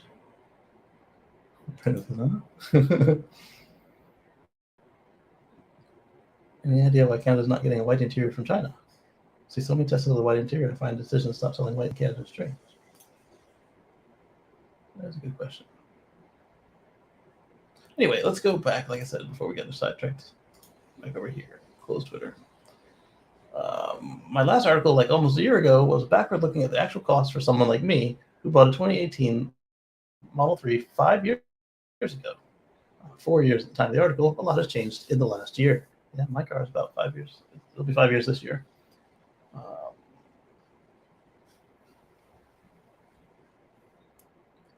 Tesla dramatically lowered the prices over the last 6 months, including a recent 2410 discount on Model 3s in inventory, and the IRA is up further, as we just saw in the tweets. Interest rates have gone up considerably, and a couple weeks ago, I researched Tesla depreciation and found cars depreciate significantly less than pretty much everyone else predicted. So it compares it to the Mitsubishi Mirage, Model 3, cost-adjusted life cycle costs. And in conclusion, it's obvious to everyone that Tesla Model 3 is a far better car in every way than the Mitsubishi Mirage, but most buyers of economy sedans don't realize the Model 3 is nearly as affordable. With Tesla planning to start advertising and ramping up its referral program, hopefully we'll be able to counter that persistent stream of fear, uncertainty, and doubt articles that say electric cars are far more expensive than gas cars. This was certainly true in the past, but is no longer true when you include the lower fuel, depreciation, and maintenance costs, and the lower financing costs afforded by the tax credits. The cost of driving, what I consider to be the best electric car you can buy, has never been lower. For the first time ever, it's competitive with the cheapest car offered on sale in the United States. And if you want to read the whole article and look at its figures, they are here.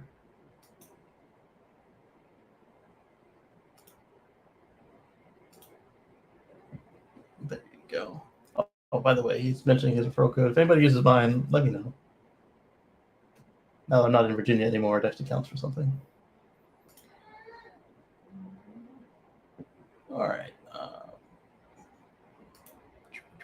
So this one, we touched on a video by Matt Reisinger, who looked at a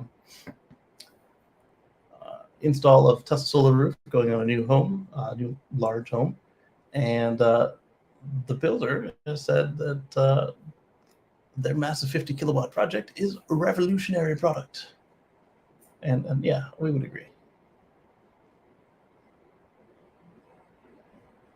And then there's the video of it. Really amazing product, but the cost is very high. Yes, it is. If you add the cost of a power wall to the installation, it really goes out of sight. I love the concept, and I love it even more when battery tech is using resources that are not made like that. I don't think they've reached your mind on the Tesla ones. The cost right now is just too much compared to make it worthwhile. I could pay my electric bill for 100 years before solar roof plus power wall start to break even. That doesn't make sense. So it's going to depend on where you are and if your solar system is sized appropriately.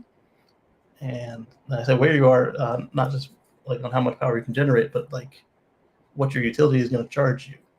And then the other thing to remember when comparing solar roof versus anything else is you're not going to compare it to an asphalt roof, because that's not fair. You're going to compare it to something like a metal roof or some other decorative roof, because that is the market that they're going for. And yes, you'll still have to add a power wall to it because that's the way Tesla wants you to buy them, but you only need one. you'd be smart to get more than one, especially if you have a 50 kilowatt roof. But I do too, Robert. I do too. I'm gonna see if I can't get it on the next place, but I'm not holding my breath because, as this person points out, it's pricey, and an asphalt roof is really cheap, and then you retrofit a solar panel array on top of that, and you still come out with money in the bank. However, the solar roof has a much nicer warranty than the asphalt roof will. In addition to looking better, I've now seen, I think, about 10 solar roof in person that I noticed. The reason I say that I noticed is I'm driving along down the road. I'm not always looking at people's roofs, and so I'm sure I've missed some. But everyone that I saw, especially the ones I was able to stand next to, nice. So I will try. I will try, but I'm not holding my breath that I'll be able to get a solar roof anytime soon. So I don't know how these people are able to see these comments, because even on my phone, without any sort of filters or blockers, I still don't see. Like if I go to cellular, I still don't see the comments. Maybe it's my browser. I don't know. So let's tin roof out here out of warranty. Tin roof here out of warranty 5 years ago. Yeah, I don't. Tin roof I get.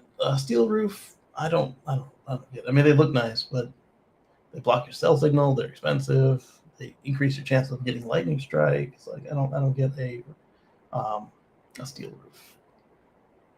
Tin roof I understand, because they have a nice balance of price and durability. Eventually, they do need to be replaced, especially with stuff like hail and that sort of thing. But all right, so let's stay on solar, and this one's from mining.com, and mining.com says solar beats coal in Europe for the first time, but there's a glitch. I didn't read this one. I didn't realize it was from mining.com. I saw the headline and I was liking this part here: the solar beats coal in Europe. Instantly going to continue because we're winding down coal worldwide, and only Australia, West Virginia, and a couple other places, actually Wyoming, are mad at this thing. All right, let's see. The furious expansion of solar generation. So there's coal and there's solar. It just crossed over right there in 2023. Good on you. I smell like old yogurt because I'm still wearing it. All right, so that's all I wanted to look at there was that chart. Let's go over to Wired and look at the upper atmosphere is cooling, prompting new concerns for the climate. All right, so the increased carbon dioxide is having two interesting effects, not just the one that we're all very familiar with, causing increased warming in the lower atmosphere that we can live in and breathe, but the upper atmosphere is cooling. Scientists are worried about the effect of this change could have on orbiting satellites, the ozone layer, and Earth's weather.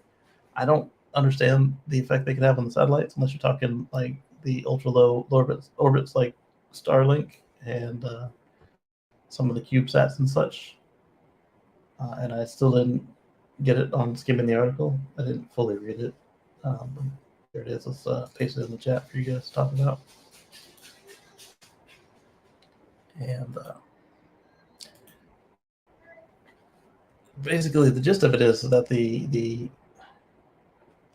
two layers behave differently. So in the lower layer, you get the greenhouse gas effect, where it increases heating because of the way that the heat radiates from the molecules to the other molecules. And then in the upper atmosphere, that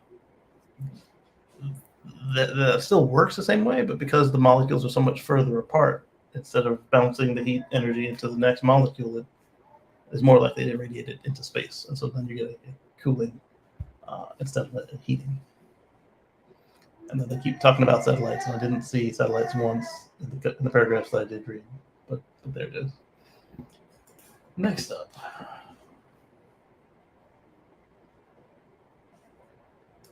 a little bit about gravity storage. A hybrid that drove for 100 hours on electricity. Ford is suing.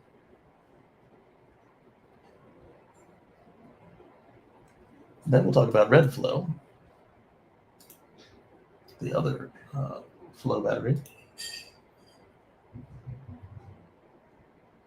Then we'll talk about Tesla doing something interesting. And then we'll talk about dash cams. And then the computer is really screaming at me, so we will pause there and load up more articles after that. All right, so Energy Vault is to reveal iterations of their gravity solution this year, and they claim the lowest cost of storage in the world, on par with pumped hydro.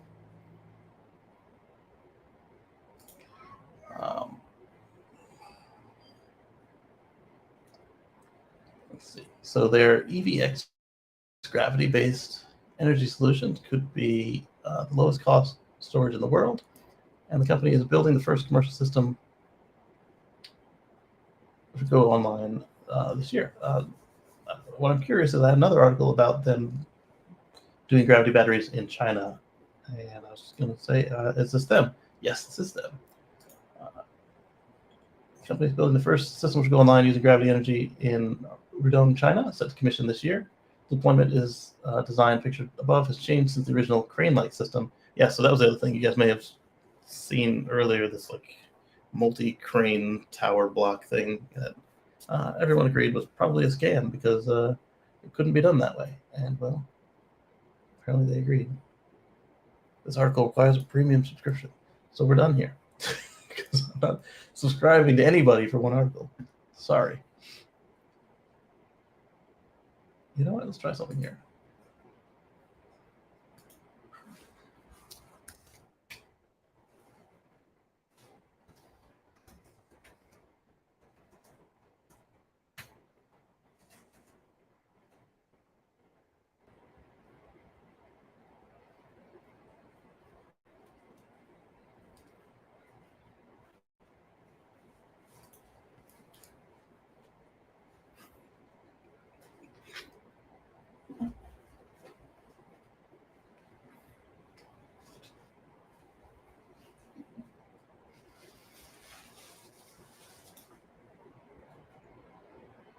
All right. Let's see what it comes up with. I don't like that my searches show up as if they were chats. Because some of these aren't even my searches. Like if they're just news and they showed up on the screen, then they show up there.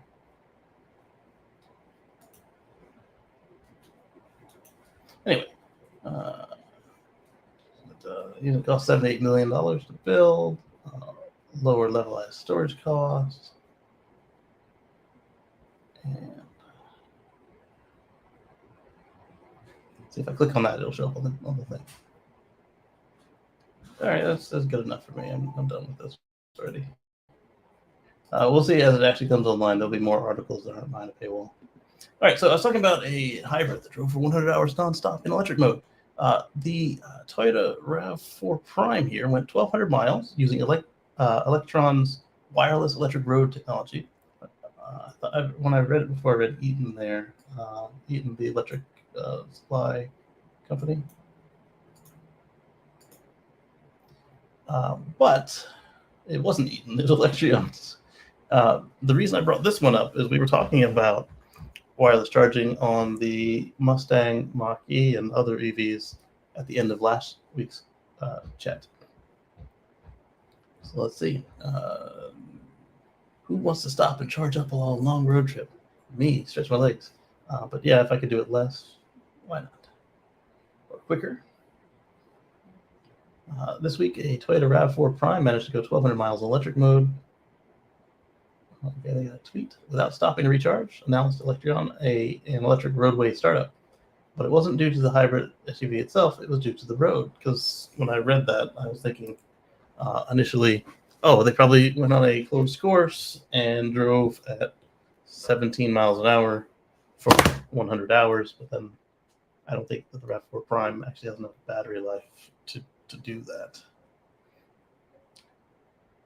But when your road is providing power, then yeah, it's a lot easier to do. And this is where wireless power always made more sense to me than what we saw on the latest version of that wireless charging pad that we were discussing with Omar.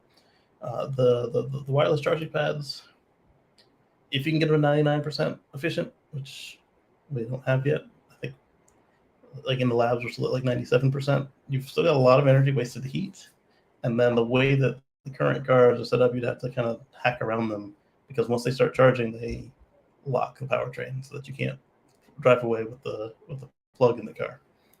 And since they are just pretending that they're plugged in, you have to make them pretend that they're unplugged so you can drive away.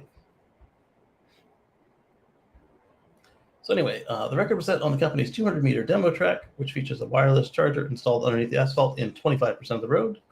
And the company says the platform provides endless range for any EV and supports multiple users from small cars to large trucks. The ride took 56 drivers. 56 drivers.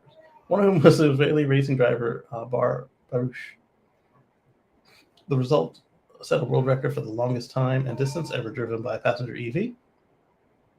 The Toyota RAV4 Prime is a plug-in hybrid model, not a full EV, but the gas engine never kicked in. Yeah, because the battery never got low during the 1,200-mile drive, since the EV's battery stayed charged. Yeah, that is it.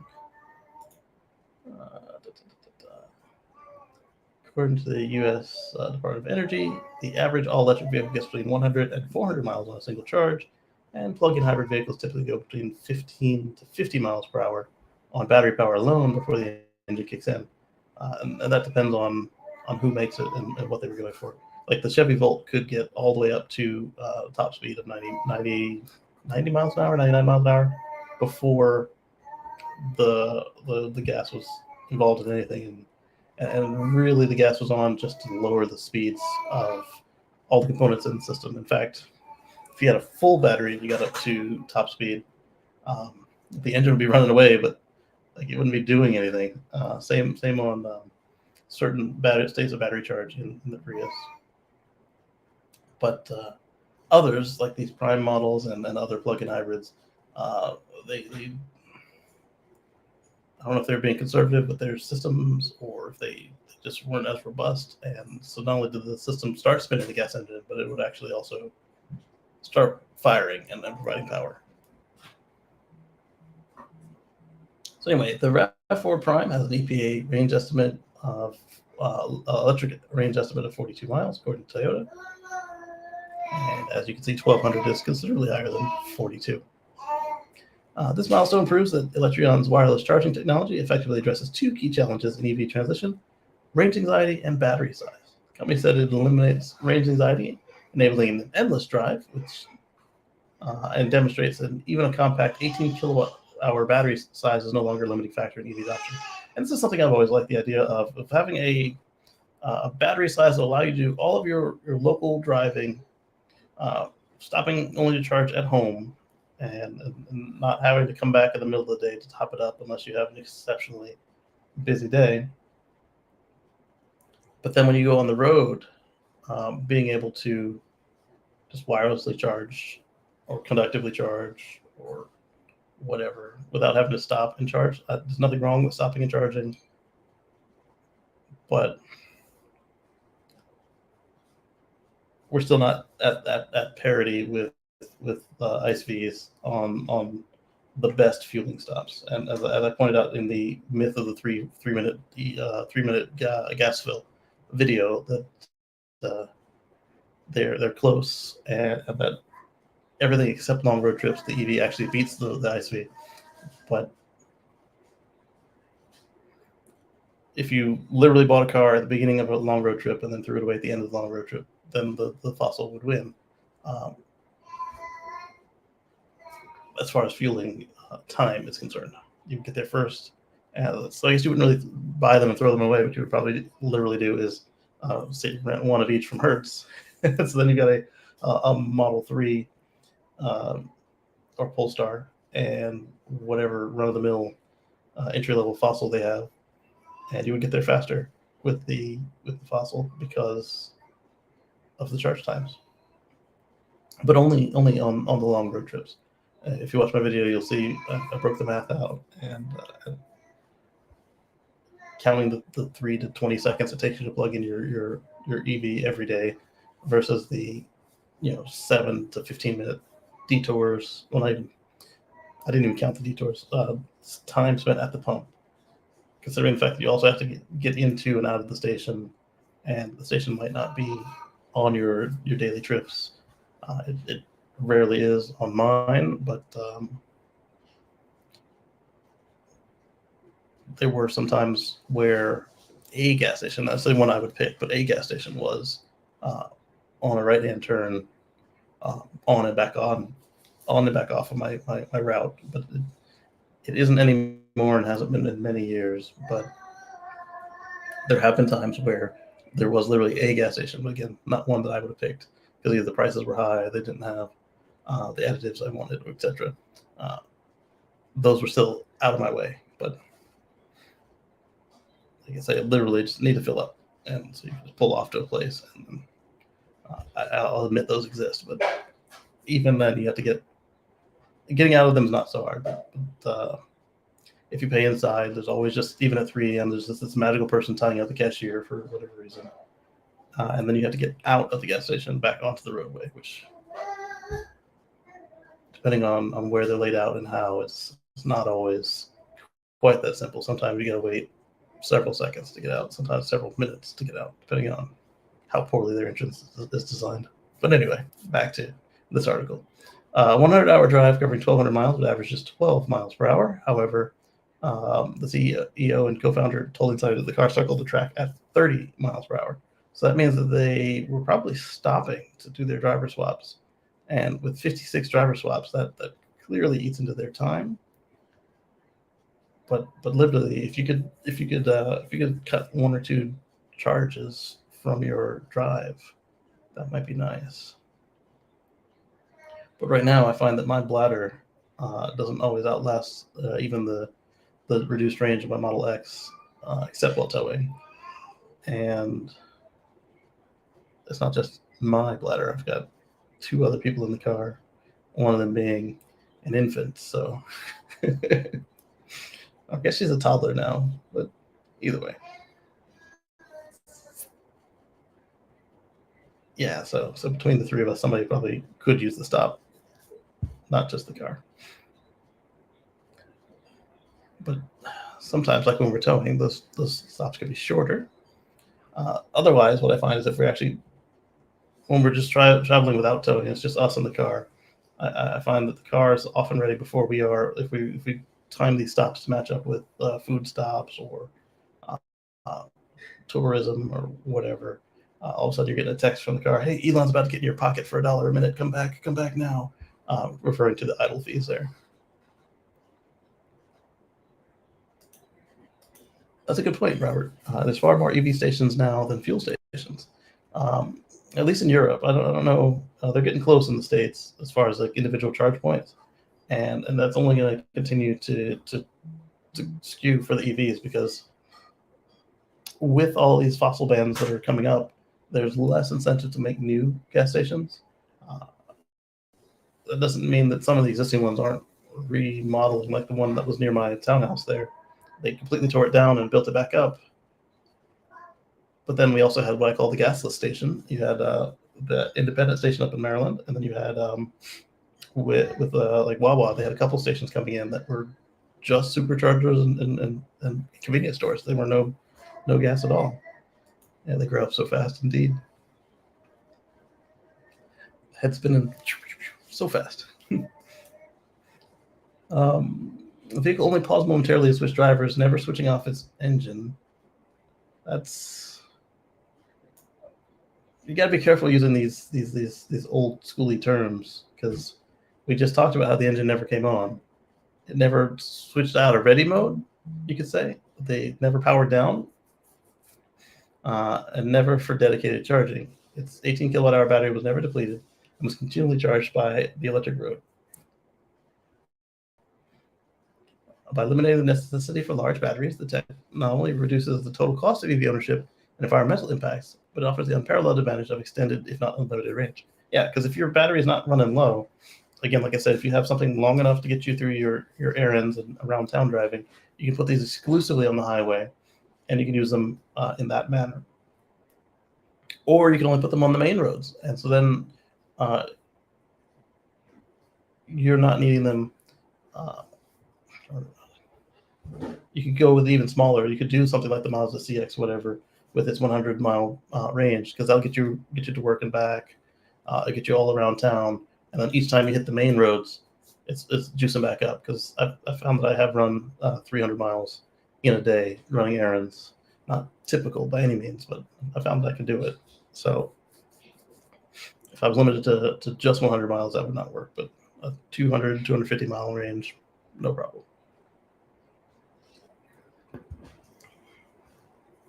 Especially something like this on the road. Let's see. So that's pretty cool. Tesla drivers use their EVs more than anyone else now. So, yeah, it couldn't surprise me. All right, so we talked about Ford suing. Oh, look at this. I've got lunch. Thank you. Faux chicken. Hello, baby. She smiled and walked away. Ford sues Blue Cross Blue Shield in antitrust case over astronomical profit. So we were talking, not we, us here chatting, but some folks in my other circles were talking about how some of these companies are getting brazen with their price increases and bragging at their shareholder meetings about how they're able to set whatever prices they want, regardless of what's going on with inflation. And these were products that we would consider necessities, like food manufacturers, anyone who's not making just raw ingredients, like here's some oil, here's some fats, here's some flour, and here's some animal carcass or vegetable. These folks were just bragging about what they were able to do with the pricing, and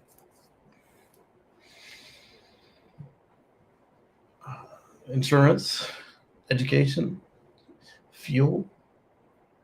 They basically, the only thing that isn't going up ridiculously is flat screen TVs, and some of them, like healthcare and what these food people were bragging about, are just beyond the pale. And so Ford isn't taking it laying down. Let's see. So Ford sued BCBS in the U.S. on Wednesday, accusing it of price-fixing conspiracy that caused the automaker to pay inflated healthcare costs for its employees. Filed in Detroit federal court, accused the insurer and its regional Michigan branch of unlawfully dividing up parts of the country in a scheme to reduce competition with each other to drive astronomical profits. And without getting into too much of the politics and stuff, I just wanted to point that out there. And since it was, we were already talking about Ford, bring that up. Robert points out clothes. Yeah, clothes are also ridiculously expensive. There was an article I read that was talking about an ugly purse and the current year version of the ugly purse, and how much more this year's ugly purse cost than one they picked arbitrarily before the pandemic and supply crunch. And the first ugly purse was like $300, and today's ugly purse was like $800. And yes, it wasn't as cheap to make as the previous version, but it wasn't $500 more expensive to make than the other one. And that's not exactly clothing, but that company was bragging about their ability to set prices. All right, so then we've got Redflow. That's the other one I was talking about. They are going to supply a 20 megawatt hour flow battery storage system in California. So it's going to be on par with some of the Tesla Megapack installations. These guys started at the home storage size, so you can still buy their stuff for your house, but they scaled it up, and that's pretty cool. So the project can be funded by a $140 million long-duration energy storage grant by the CEC that focuses on enabling commercially proven non-lithium energy storage technologies to scale. That's good. We need more of everything. All right, so then we've got the drive.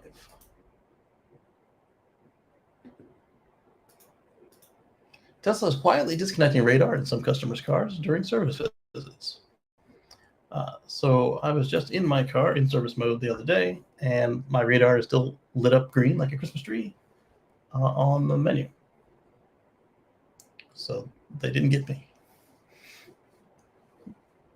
But what we're seeing is some customers noticing and tweeting and Facebooking and Instagramming that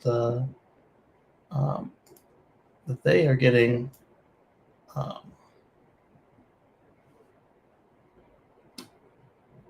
there's a bulletin that's not publicly available. This particular bulletin, and it shows the text how to unplug the radar, like so, and how to cap the plug for the radar and the socket for the radar.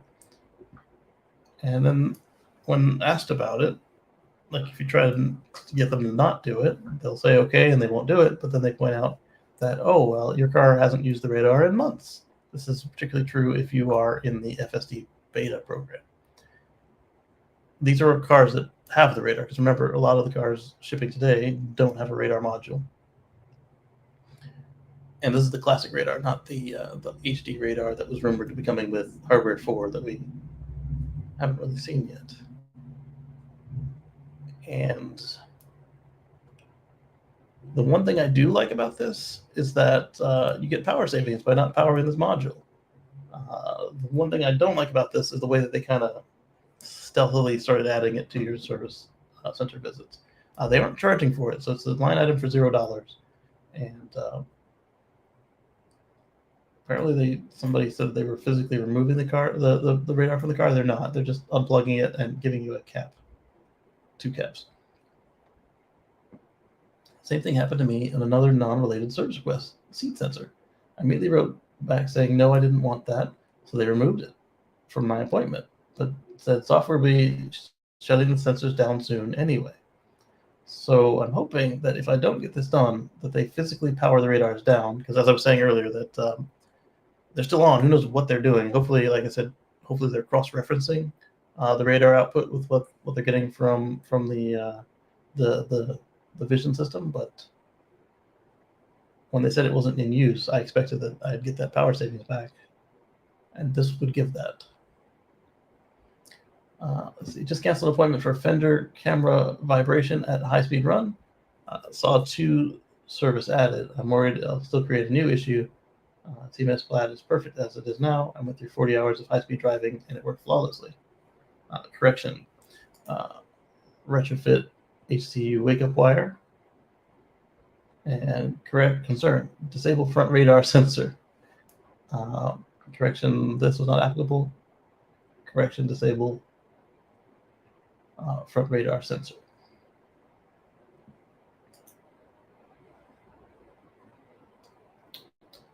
And then they go in about whether vision-based autopilot is actually worth it or not. And so they're saying, why is Tesla just doing this now if they haven't used it in over a year? According to Tesla Motor Club, the radar unit was just draining battery power without being useful. Tesla's radar units have been subject to water intrusion problems that have required complete replacement of sensors. And then later on, they point out that some folks saw even more phantom braking after the radar was disabled than they had before. Your mileage may vary, just let you know it's out there. All right, next up, we've got Wyoming continuing to be garbage with regards to EVs.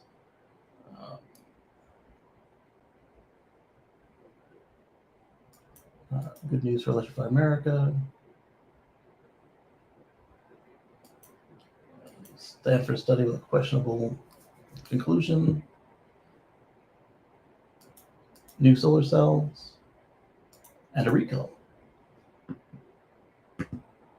Y'all know I like to talk about a recall.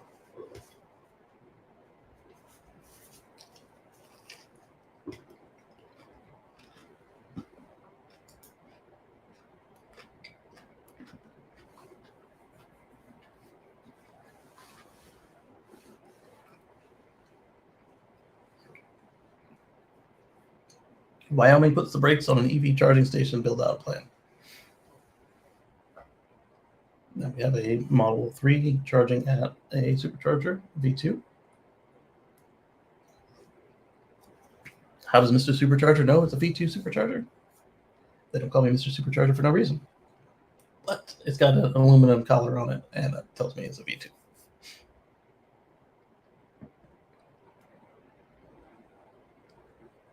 V1's also had it, but they have a metal enclosure. Now, could it be a V1 that's been reclad as a V2? Those exist, and yeah, it could, but they are rare, so probably not. All right. So, what did Wyoming say? They're putting stations on hold over concerns the state could be stuck with a hefty bill if unprofitable stations are abandoned.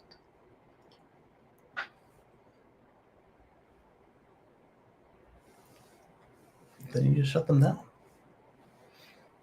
Anyway, the National Electric Vehicle Infrastructure Program offered Wyoming $24 million over the next 5 years to build 17 charging stations along interstate corridors. Put them in the right spaces. We're talking interstate. Put it between city pairs. The program requires a 20% match for private businesses, which would build and operate the stations. The feds will kick in the money to support the station's operation up to 5 years. The program required no state money. So again, Wyoming being freaking garbage. After 5 years, the business is on its own, okay?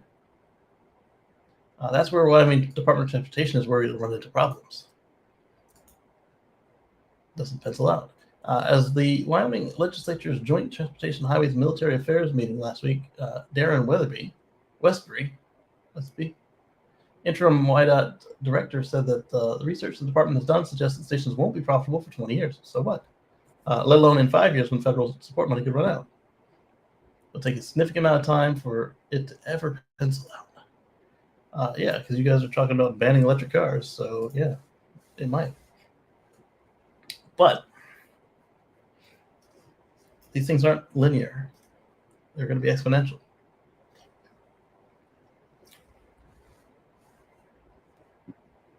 The wording of the legislation created by the NEVI program explained suggests that if a station owner were to decide not to continue running a station at the end of 5 years, the owner could ask the station to be removed from the property. Okay. The state would have to pay for the removal and reimburse the federal government for any federal money used to construct and support. Okay. Yeah, that could be an issue. But as big of an issue as they're making it, I don't think so.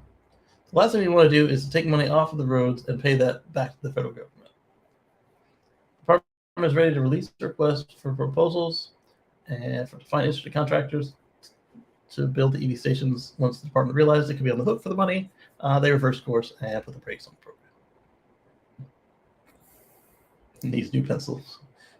Patrick Lawson, owner of Wild West EV, told Cowboy State Daily that he's disappointed by the decision. And Cowboy State Daily is the newspaper that we're reading this from right here. Depending on what was in the RFPs, he was planning on pursuing the funding. He said the department's analysis of how long it would be before the stations are profitable is using old data. And not only are they using old data, they're probably, again, linear.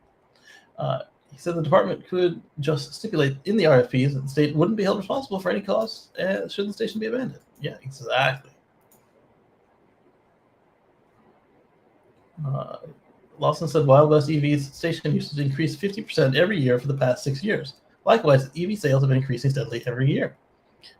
The best-selling car in the world right now is the Tesla Model Y. The NEVI program was developed just a couple of years ago when EV sales and usage were considerably lower. Based on those figures, I've got a net flying around here, the department would estimate profitability 2 decades out. Yeah, so this is a Wyoming doing Wyoming things. That's why nobody wants to live there. Sorry if you're from Wyoming. It's true. There's the article.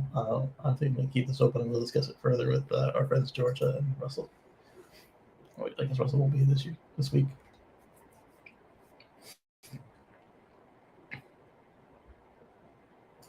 All right, so this one from Auto Evolution. EV owners rejoice. A new era begins at Electrify America.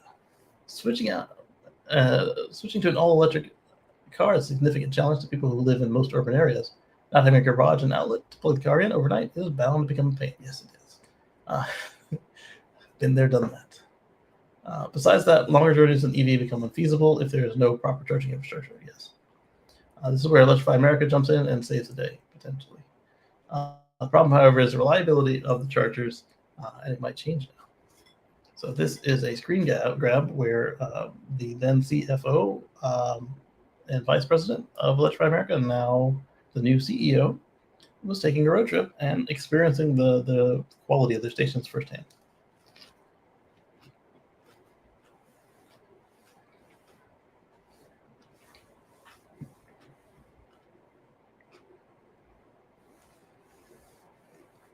I'm not familiar with Francis Energy.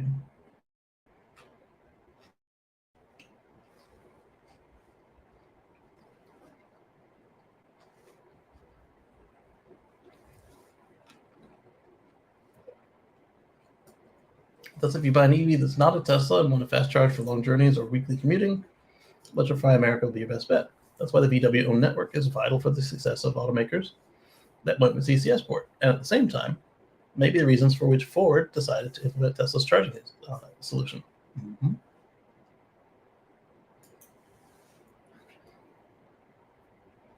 There's two nets. I wonder if we've got a window or something open somewhere. Eddie says, I haven't used an EA charger, even their free weekends. I'd like to do their free weekends if I was traveling and not near a supercharger, because I've got always free charging at superchargers, or at least with this car. The next one will be a whole new, unpleasantly eye-awakening experience.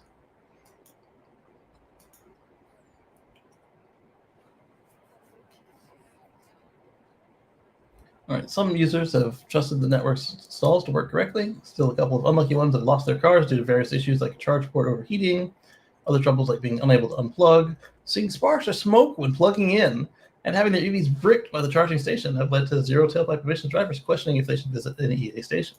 And that's I had asked Jason Hughes about how susceptible Teslas are to these issues on stations like theirs, and he said, "Don't worry about it. They've got plenty of protections."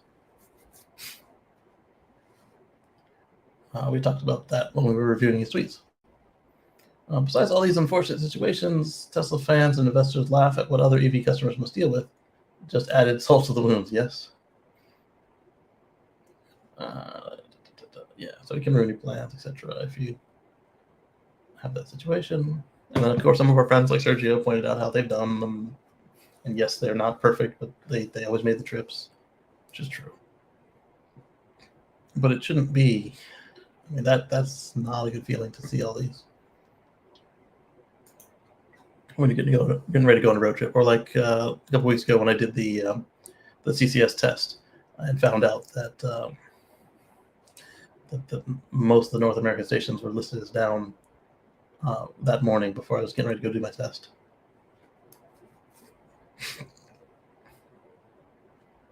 Never lose hope. We believe that the charging network born out of Dieselgate saga will find a way to succeed, and it starts with Rob Barossa taking over as CEO and president. 16 years of EV infrastructure experience. He previously occupied the vice president technology role at the company, where he oversaw the team of engineers and dealt with implementing technical capabilities. One could argue he wasn't very good at ensuring that everything ran smoothly as a VP, but becoming CEO with that much knowledge about the company's operations is poised to be at least a tiny bit helpful in overcoming current challenges. That's true. We'll see where it goes, and we wish them luck. We wish him luck. All right, so now the brighter side of news is citing a questionable conclusion of a Stanford study. Stanford study warns against overnight charging of electric cars at home. Roll eyes for those of you that are just listening to me. A recent study by Stanford. Most EV owners tend to charge their vehicles at home during the evening or overnight, as we are told to do by our power companies, leading to significant losses, significant costs for the grid. It sounds like they're assuming everybody comes home at exactly 5 o'clock and plugs in at the same time. People kind of tend to just kind of make their way home as they do, and then a lot of power companies want you to charge at night because they've got excess capacity, which means that their systems run at a more efficient level, and thus they can give you a discount, and it also can make their equipment run more fuel efficient if it's not throttling. So let's see what other weirdness they come up with. To address this, the study suggests shifting the charge, suggests a shift towards daytime charging at public charging stations or workplaces. That's exactly what most power companies tell you they don't want, is that they have a hard enough time when the sun is up because of air conditioning loads, offices, businesses, etc. Where this would be nice is trying to manage the duck curve that comes from increased solar capacity during the daytime. So I have a feeling that we'll have to read the actual study to come up with their assumptions to see why they say this. Studies published in the Journal of Nature Energy, which focus on increasing number of EV ownership between Western U.S. and a potential strain on the grid by 2035. The study found that the other thing to remember is that gasoline vehicles use just as much electricity per mile as EVs do because of the refining and transport of their liquid fuel. So they found that so each gas car that comes off the road is being replaced by an EV reduces the strain on the grid, or at least keeps it stable. Now, if you're just adding EVs, then yeah, then that might be partially true. So anyway, let's see what else we got here. It could lead to a 25% increase in peak electricity demand in a little over a decade. Again, that's assuming that the EVs charge at peak, which we don't. However, if more people charge their vehicles during the day at work or public charging stations, it could reduce greenhouse gas emissions and avoid the added cost of generating and storing electricity.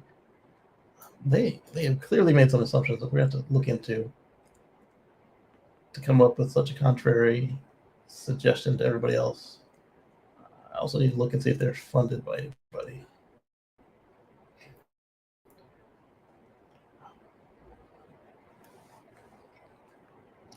They co-authored the study suggests that policymakers consider utility rates that incentivize daytime charging and investment into charging infrastructure that encourages drivers to shift from home to work charging. The study's implications may also impact utilities in the region, especially after California's decision to ban gasoline-powered vehicles after 2035. Robert says he sent a picture of the temperature of the house. Either going to be really cold or really hot based on my weather right now. And we're at a similar latitude. The study encompassed the entire Western region, taking into account California's heavy reliance on imported electricity from other Western states. Shimon Powell, the lead author of the study, emphasized the consequences of EV charging and other electricity uses extend to the entire Western region, given the interconnected nature of the electric grid. She further noted that all states need to consider or reconsider their electric grid pricing structures as their EV charging needs grow and their grid evolves. It still sounds like you guys are using different data than everybody else. All right, skim.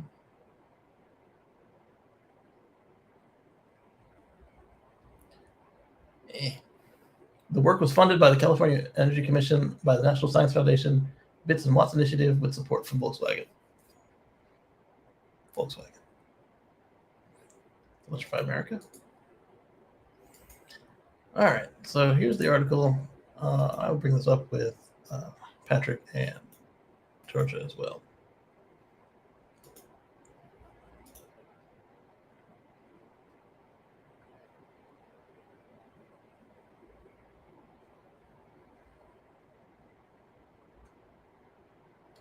There was another one that I wanted to talk with them about that I closed. No, it was this one and Wyoming. All right, so tandem solar cell breaks world record. Converts 33.7% of solar energy that hits it into electricity. Yay. So this is just like I said with previously, as battery breakthroughs happen, we feel to commercialize. Same.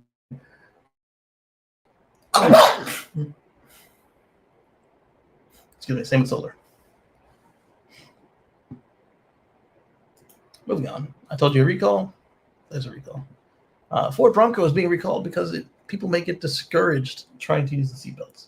So basically what they are saying is that as people try to use the seatbelts, if it's hard to do, they just won't. And on the 5-door Bronco, this is more likely to happen. And so Ford is going to put like clips or something to make it easier to access the buckle from the seated position in the one seated position where that's hard to do, they say.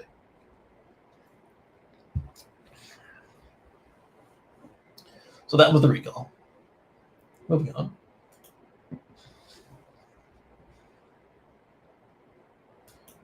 Oh, yes, this will be fun.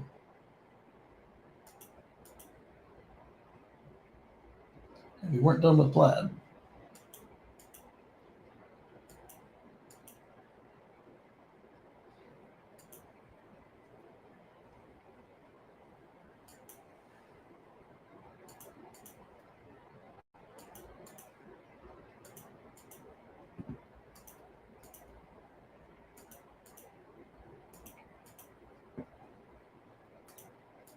All right, I just told to open up all the rest of the articles. Let's see if it gets mad. I think it did. My video was choppy.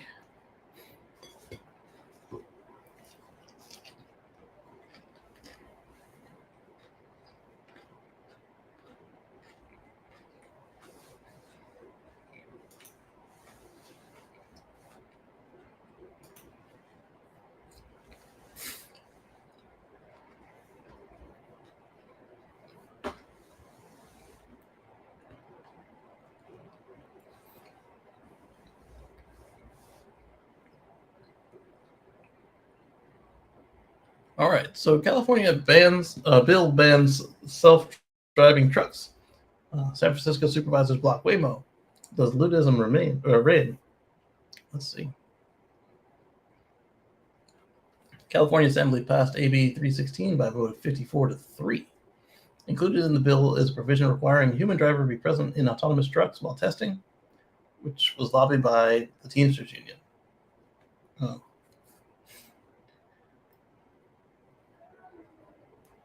So this is about protecting jobs, not necessarily about protecting people.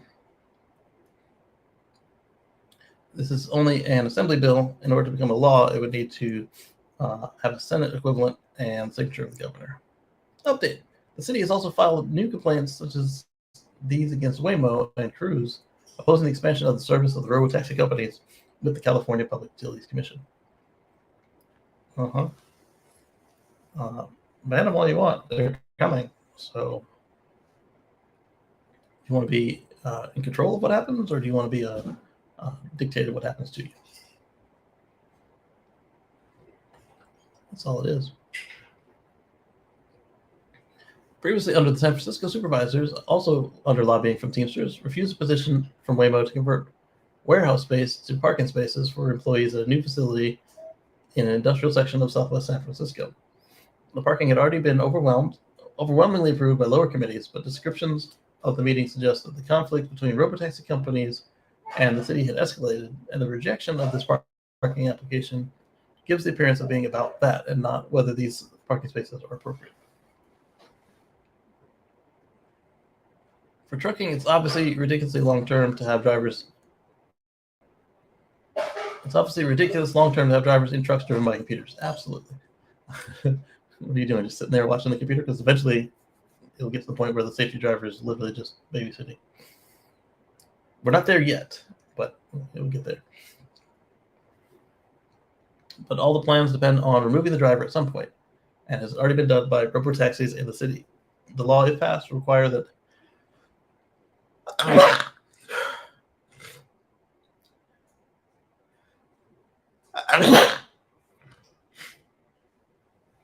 excuse me. The law, if passed, requires that the driver be there until at least 2029, when the DMV can resubmit or can submit a report with recommendations about removing driver recommendation. Wow, that's a long time.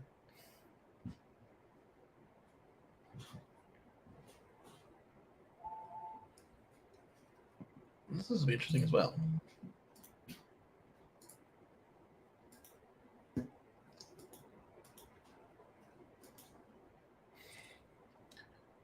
All right, so back to the Plaid.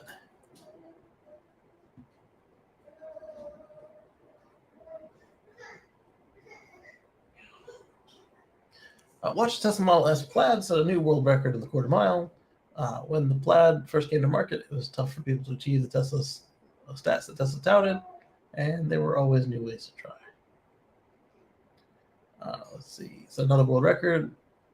There are caveats. The performance Tesla flagship sedan rocketed through the quarter mile in just 8.73 seconds with a trap speed of 157.8. The Plaid came to market.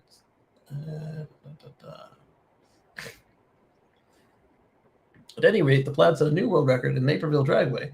The record setter was a Tesla Plaid racing car, which you may not be familiar with. The guys over at Tesla Plaid Racing Channel have been working to strip as much weight as possible out of the sedan, and now it's essentially gutted, so it's down a little over 700 pounds. So the exact opposite of Smoke. Smoke is nearly stock, and this one is lightweighted. The only weight in the car during the runs was the driver, who admits to being 245 pounds, while the record-setting run came at 8.73 seconds at 157.8 miles per hour. He also recorded an 8.77 second run at 157, which he called a burnout run. Tesla Plaid Racing also recorded an impressive 1.34 and 1.36 second 60-foot times. There's a tongue twister. And a 5.63 second time is the 8th mile run. Nice.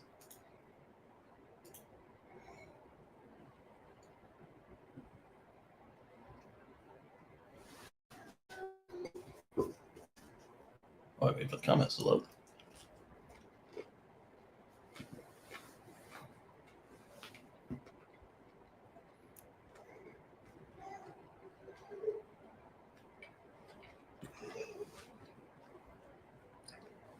So this guy is saying how it's truly an American car, straight lines, no curves, blah, blah. And this person points out that it just did pretty well in the Nürburgring, as we showed at the beginning of the show.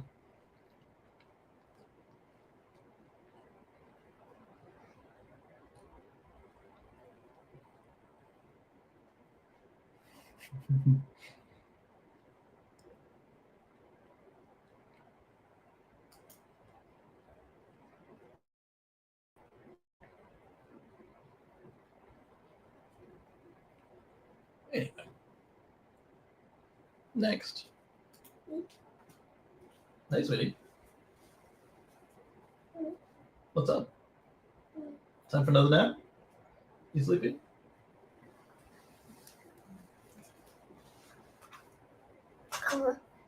No, that's mine. Want some of the bread? I'll give you some of the bread.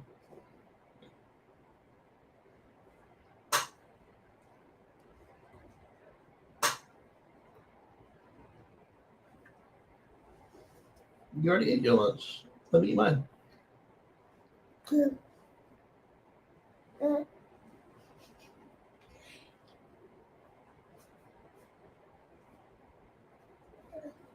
Want some cheese?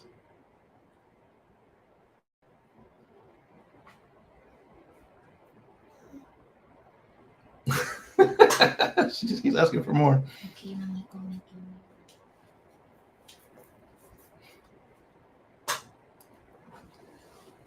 So anyway, the next article isn't really in our wheelhouse, but let's just talk about it.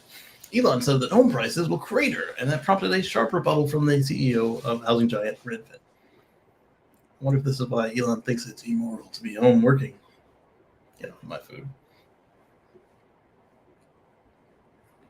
All right. He said this week that home prices will tumble soon, following those of commercial real estate. And Redfin responded saying that the loss of demand for commercial real estate is driving up the demand for commercial or for residential real estate. Okay, so I could kind of see that, except that then you've got like interest rates, all this. We were just in a bubble, so it could go either way. People who work from home need more space at home, Glenn Kelman tweeted, which is true. Because if you're working in like a corner of the dining room, you might want an office. Hmm? Hmm? What do you have to say? Birds? Yes, the birds are still over there. Where are you going? Mm. Mm.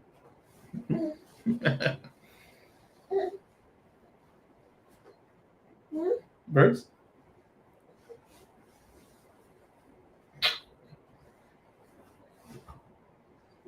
Mm. Where are you going? You want down?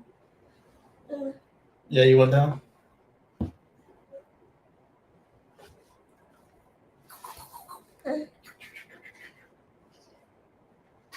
Your foot's on that cord. There you go.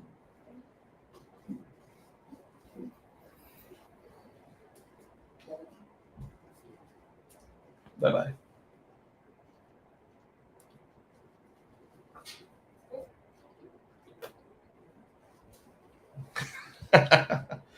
All right, so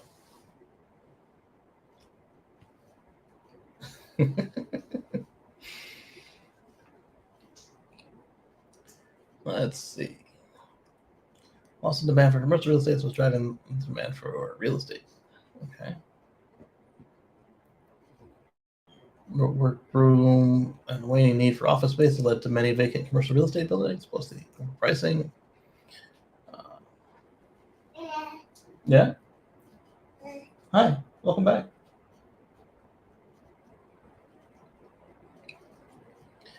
All right. So let's see. National Home Price Index declined 0.4% in March compared with February, marking the second straight monthly gain.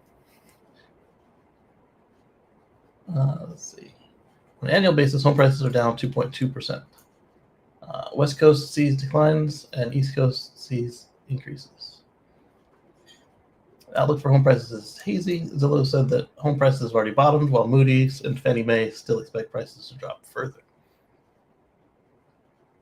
To be sure, Tesla's chief concerns aren't unique.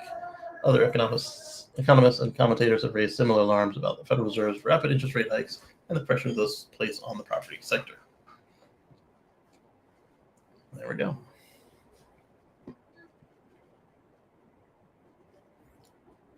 Let's see here. Tesla appears to be liquidating Model 3 ahead of refresh launch. So you can find significant discounts on Model 3s in inventory, just like we talked about in previous weeks. On June 1st, Tesla has increased discounts of Model 3 inventory vehicles in what appears to be an attempt to liquidate ahead of the refresh launch. Now, as I mentioned before, the refresh might not be everything you want. If you like stocks, like turn signals and drive and reverse selectors, you might not like the new car. So there could be stuff you like and stuff you don't like, and the question is, which will you like more? So I still continue to reiterate the advice: if you can afford it and you see what you want and you need a car, get it now if you're in the market for a Tesla. But I'm not gonna say, hey, there's not another car coming around the corner. I mean, there always is, but this one is expected to have several large changes at once.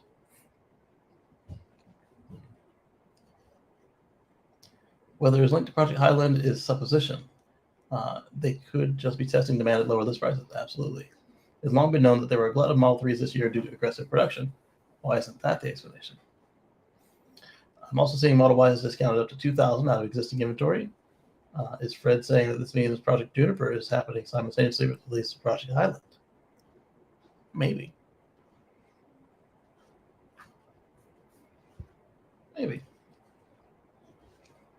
So anyway, there's discounts now if you want them, and if you are wanting to hold off for new technology, as soon as you get the new one, there'll be new changes further behind that. That's how it works. So we talked about a fusion power purchase agreement that Microsoft did with a fusion company, and I was like, why? Given that we just saw late last year a demo of it functioning at theoretical levels of having more output than input. but there appears to be a new fusion reactor. Just hit a milestone. It's 3 feet across, and let's see. Been heated to the magic figure of 100 million degrees Celsius, some 180 million degrees Fahrenheit, for the first time, in a monumental step towards making nuclear fusion energy a practical reality. Researchers from Tomac Energy Limited in the UK and Princeton and Oak Ridge in the US and the Institute for Energy and Climate Research in Germany achieved a record on a device at a spherical tokamak ST, which, unlike the more circular donut-shaped paths, heated fuel takes in larger reactors, combines plasma in a cored apple-shaped swirl, intended to improve stability and practicality of power generation. And if you can hear that beeping, that's my blood sugar being way too low. If you can't hear it, then the stoner is working. Let me silence this. Wow. I guess I need to eat more.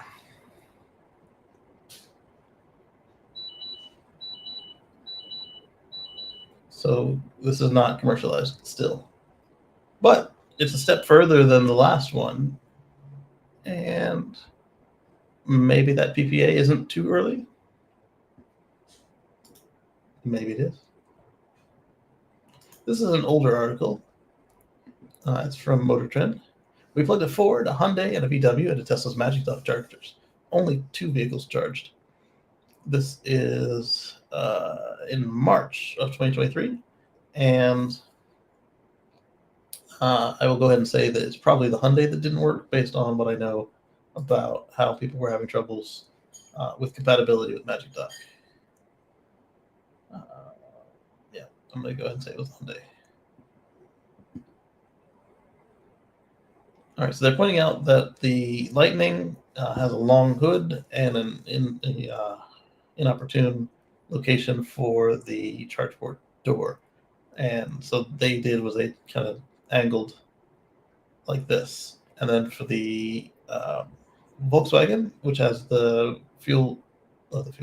the charge port on the rear right, as does the Hyundai, they kind of did the same angly thing to minimize the number of spaces blocked. They said if they pulled straight in, they were blocking the wrong stall. So they were still taking up 2 spaces, but physically only took up 1. Let's see. Yeah, right there. Most non-Tesla EVs with a charging port located on the driver's side, rear, or passenger side front corner will have no problem parking and plugging into a supercharger. But for EVs that don't have charging ports located in these optimal positions, though, there may be some challenges. You may have to get creative while pulling into a spot for the cable to reach, or pull through a spot when available.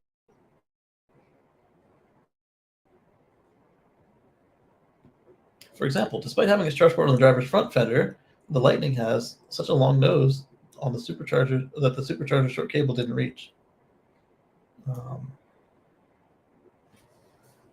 Driver's side nose, side rear. No, it would need to be on the passenger side front to be appropriate.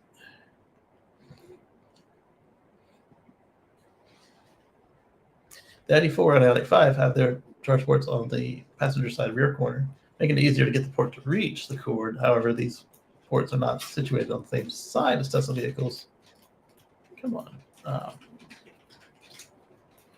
What do you got there? You got iced tea? Huh? You got cranberry. That's good. Don't spill it. It's a white carpet.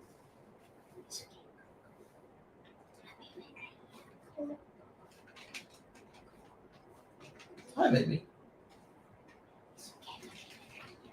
All right, so let's see.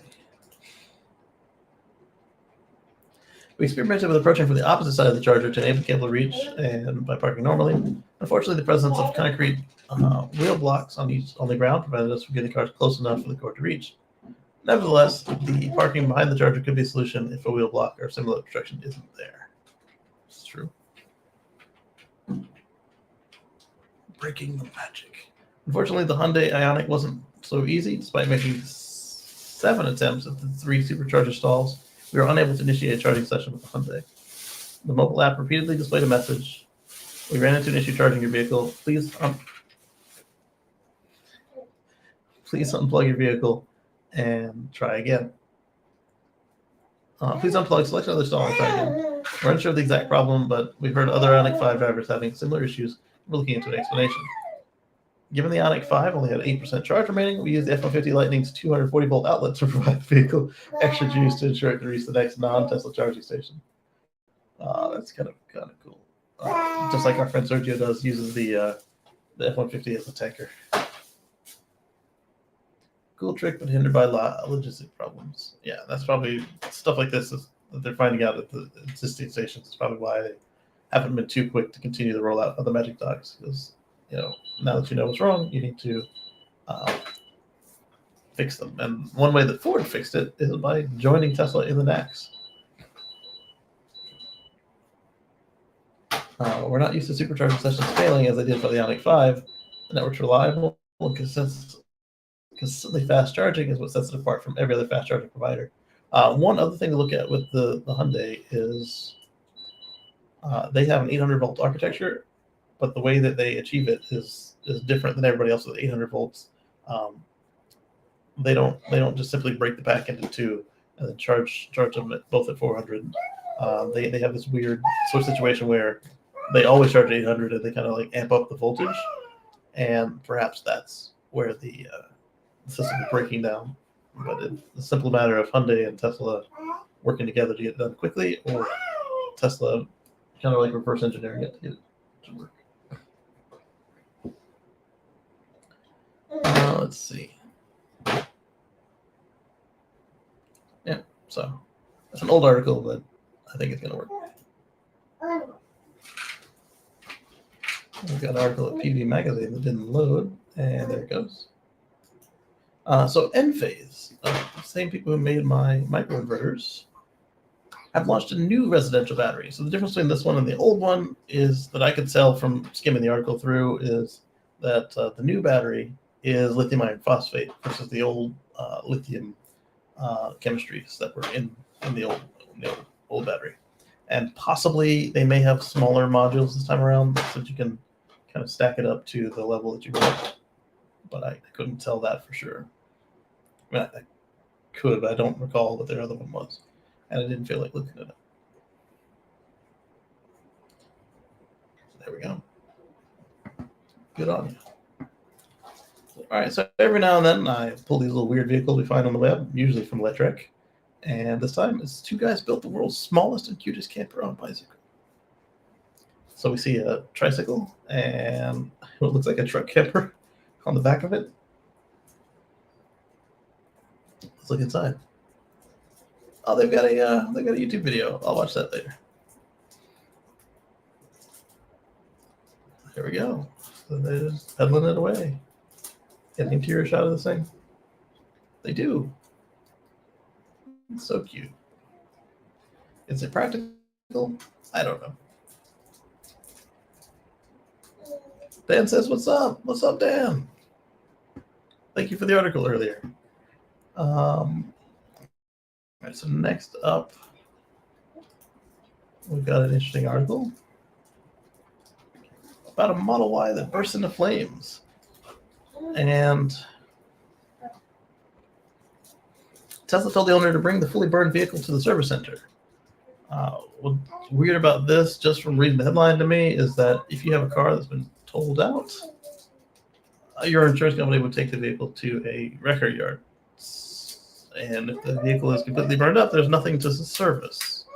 So I'm curious what went on here. Now let's skim the article a little bit and see what we think about it.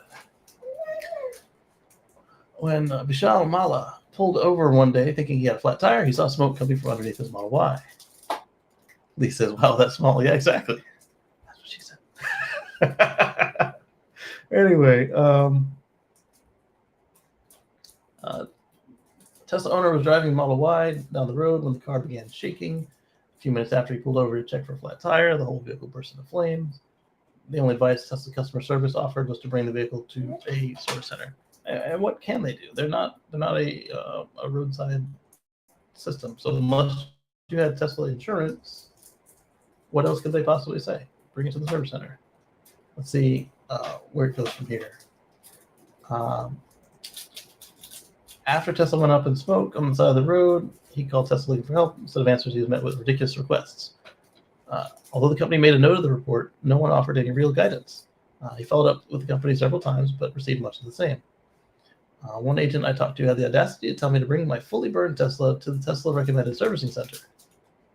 He wrote on Reddit. How in the world am I going to do that? Well, here's what you're going to do. You get a flatbed vehicle, and they're going to haul it up on there, and then you drop off your smoking husk into their driveway, and then they're going to complain that you've now blocked their service drive with a lump of metal and plastic. Let's see here. They told, and this is coming from Business Insider, so already take it with a grain of salt. Told Business Insider that the customer service representative didn't even recommend a way of transporting the burned vehicle. That's not their problem. Get a tow truck, figure it out. He acknowledged on Reddit that the incident would be covered by insurance. Exactly, let your insurance company handle it. He was concerned about his safety and the safety of others. He still hasn't been able to get answers from the EV maker, which is surprising. He said he was shocked when he pulled over to find the car on fire and felt like he'd be alive. So we're not getting any details about what caused this fire, as far as did he run something over? Did he get something caught in the wheel well and the tire caught fire? Do we have any pictures of this thing to see like how the burns went through? If this happened 30 minutes later, my whole family would have been in there. Okay, sensationalism. All right, so that's all we get from this Bazinga reporting on the Business Insider.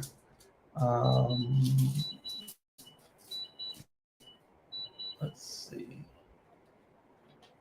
All right, so let's go to Business Insider. Then we'll go to Reddit.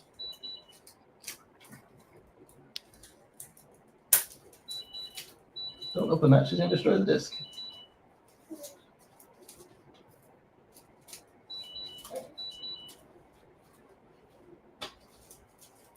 I know you like to open the discs and play with them. We got some DVDs that we haven't watched yet that my wife has opened for Moto. And Moto knows how to open DVD cases and Blu-ray cases, and she's not careful with them because she's a baby. A man whose Tesla Model Y caught fire in California highway says customer service asked him to haul the burned husk of a car to their service center. All right, so looking at the pattern of the flames on this thing, it could have come from the bottom. Yep, see them on the bottom there. This looks like something fell out from under the car. And for stuff to fall out means you probably ran something over, right? The vibration alone right there tells me that something that shouldn't have happened did, and that's probably the cause of the fire, because it's not like it's got a reciprocating engine in there. Let's see. Oh, okay, good. We got a video. Let's take a look. I don't really want to watch on Twitter. I want to watch in this window.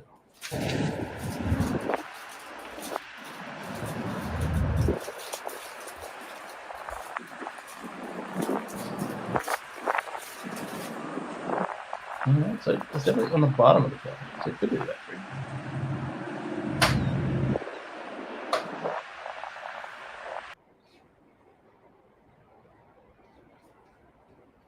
Alright.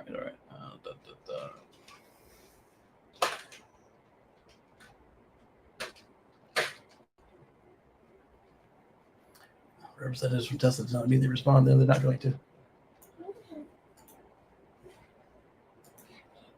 But at least they pointed out that they asked for the request for comment, and it wasn't one company might be open. I want the Reddit. There we go. I have the Reddit post to see what went down.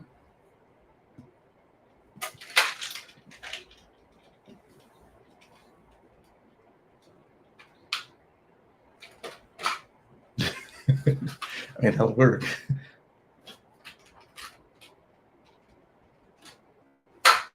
Wow, all of the posts are collapsed.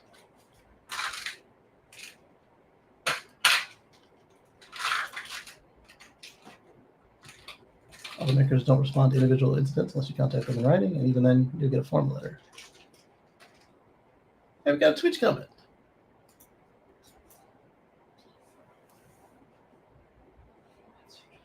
You made yourself a drink stacker? That's cute, baby. All right. And let's see.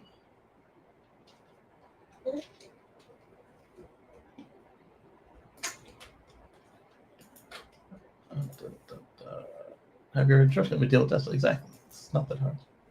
Is your car under warranty? If so, Tesla should be replacing your car via warranty, not your insurance. No, that's what insurance is for. Then the insurance will do is they'll try and prove that they don't have to pay for it and Tesla should pay for it, and then they'll probably settle out of court. That should say if Tesla's opaque. Yes, they are. You'll likely reach out to you regarding a root cause. Will your next car be asked? Am I asking on the Model Y, or are you done with them for good? All right, so let's see.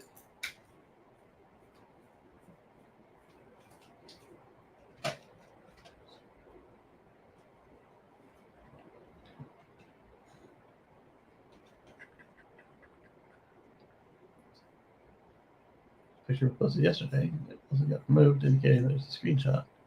The original pic that I took. Okay.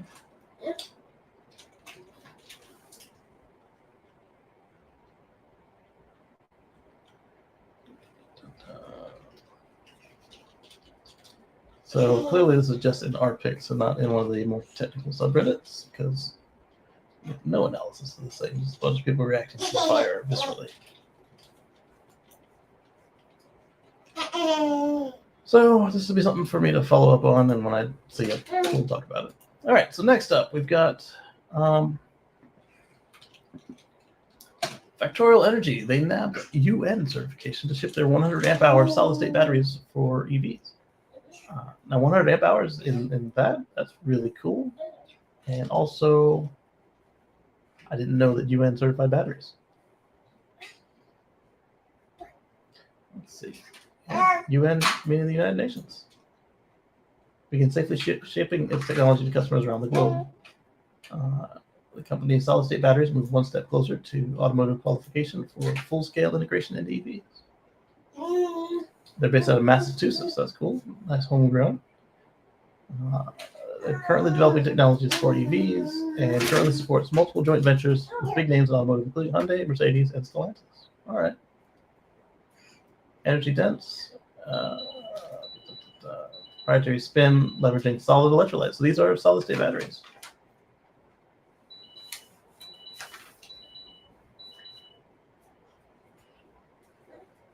Without cost, charging time, etc. There's more opium and no valve prediction.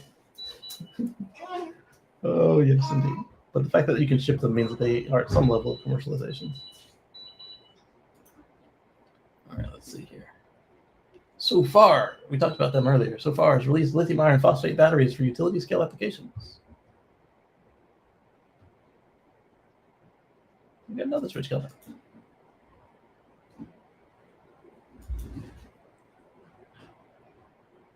All right, China's base so far has released Power Master, a fully integrated modular full-scale or utility-scale battery system. One version is equipped with 280 amp-hour lithium phosphate cells, and the other has a capacity of 3.44 megawatt. And the other features 329 amp-hour lithium phosphate cells with a 3.93 megawatt-hour storage capacity. That's pretty good. You always like to see it. All right, next up, we've got Energy Wire is asking, is battery swapping the solution to EV charging woes? And I'm going to go ahead and say no. We've tried it 3-4 times before, and every time it's either been failed or canceled. It is still going on with Neo, but you don't really hear too many new Neo charging swap stations. So maybe they are also slowing as well. Or maybe it's just not interesting enough to make articles about. But we'll see. It would help the Leaf out, that's for sure.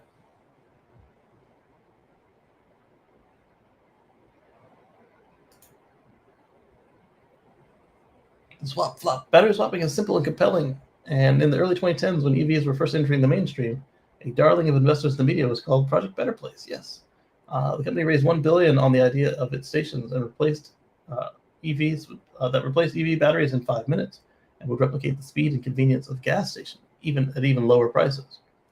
The project started in Israel, where gas prices were high, and the prospect of retrofitting a small country seemed achievable. But by 2013, Better Place was bankrupt. It had failed to persuade two key partners.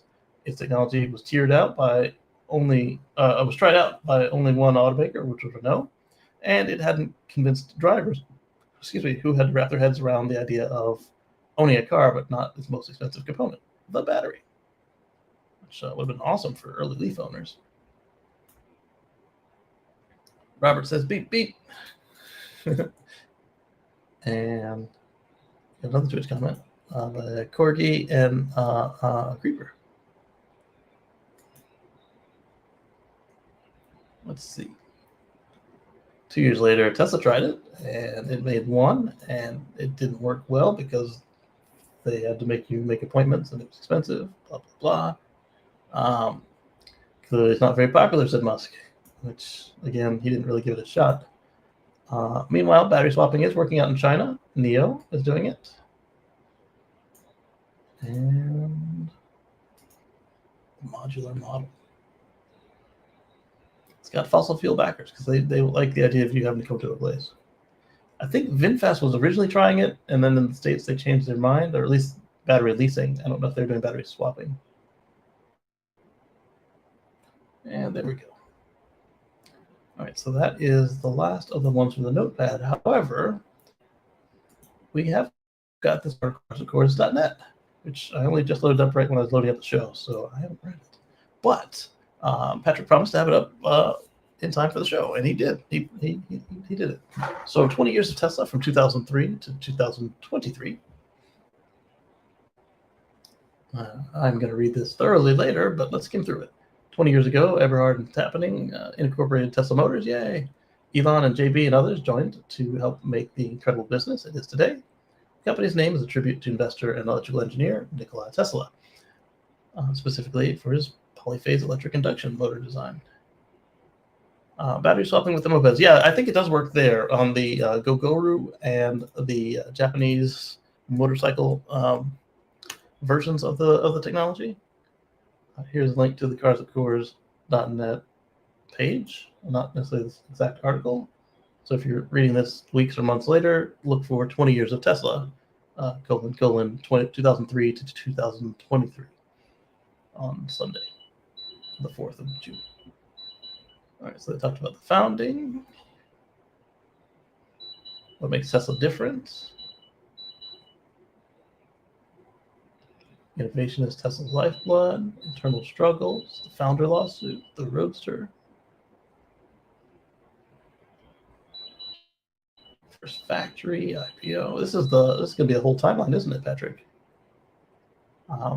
Patrick wanted to come on, but Sunday at the last minute, it's kind of family time, so it sounds like his family didn't give him the time to come speak with us today. But that's okay. We'll talk about this probably on Wednesday at the Tesla Live show, and I gave you the link to it. So if you want to read up to it before we do that, you'll be more informed. Not enough infrastructure for EVs. Look at all this infrastructure. Another one worth reading. Simply not true. It was true 10 years ago. So this goes back in place with the Wyoming and a couple others we talked about where, other than north central Montana, you can drive anywhere. Does anybody drive there? There's probably a reason there's no charging stations there. All right, so carsandcores.net. And with that, I'm still beeping for low blood sugar, so we are going to thank all of you guys for coming out today and watching. I want to thank our channel members and patrons for your financial contributions, and we will catch you on the flip side.